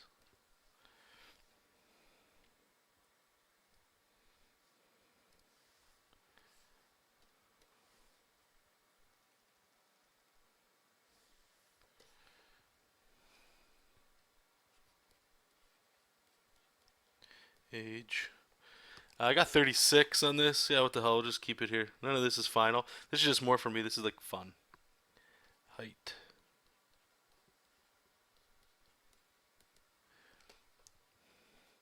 Eight feet.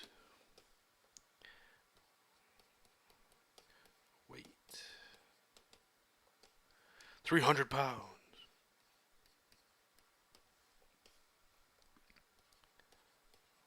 Style. Brawler. And his finisher.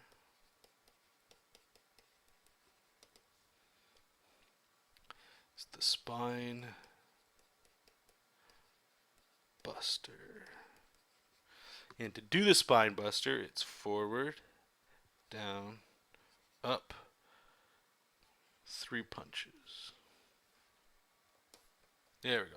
See, just add little fun stuff like that makes it feel more, yeah. And then we got some, there's some coolness now to this sort of thing. And I guess one more time, the very last thing is a correction layer. So layer, we're going to go to correction layer levels. And before I do that, let me duplicate this window so I have a second monitor to look at, because this old Cintiq, the color is like, what is it? It's VGA or something, so the color doesn't come out the same. Layer, correction layer, levels. So you can see what this means is like I'm loaded up here in the dark side. So if I bring this up, it's going to start highlighting it, but like here you can start to see where, like, I don't know. It's a great way to mess around with your colors without really doing too much work. I think that kind of washes it out. So you can turn it on and off, see the difference between the two. And last one we'll do here is a correction layer of color balance. So this is the fun stuff. I usually go right to shadow. So my shadows, I want them to be blue. Blue usually looks pretty good. So you can kind of just slightly go in those directions, maybe a little cyan, a little green. We'll go into the magenta a little bit. And the highlights, we can go in the opposite direction. We'll go into the yellows. Actually, now that I look at this guy, he kind of has some like Ganondorf color going on.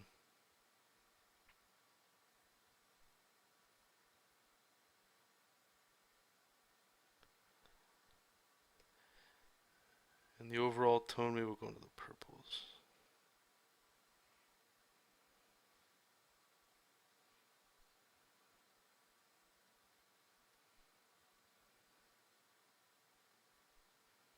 Yeah, that's not bad. So if I turn that on and off, you can see the difference there too. And that will be it. So thank you guys. I'm going to post this on Facebook in a little bit here. Appreciate your guys' time. Hope you guys had fun. If you came in towards the end here, no worries. I will be putting this on YouTube.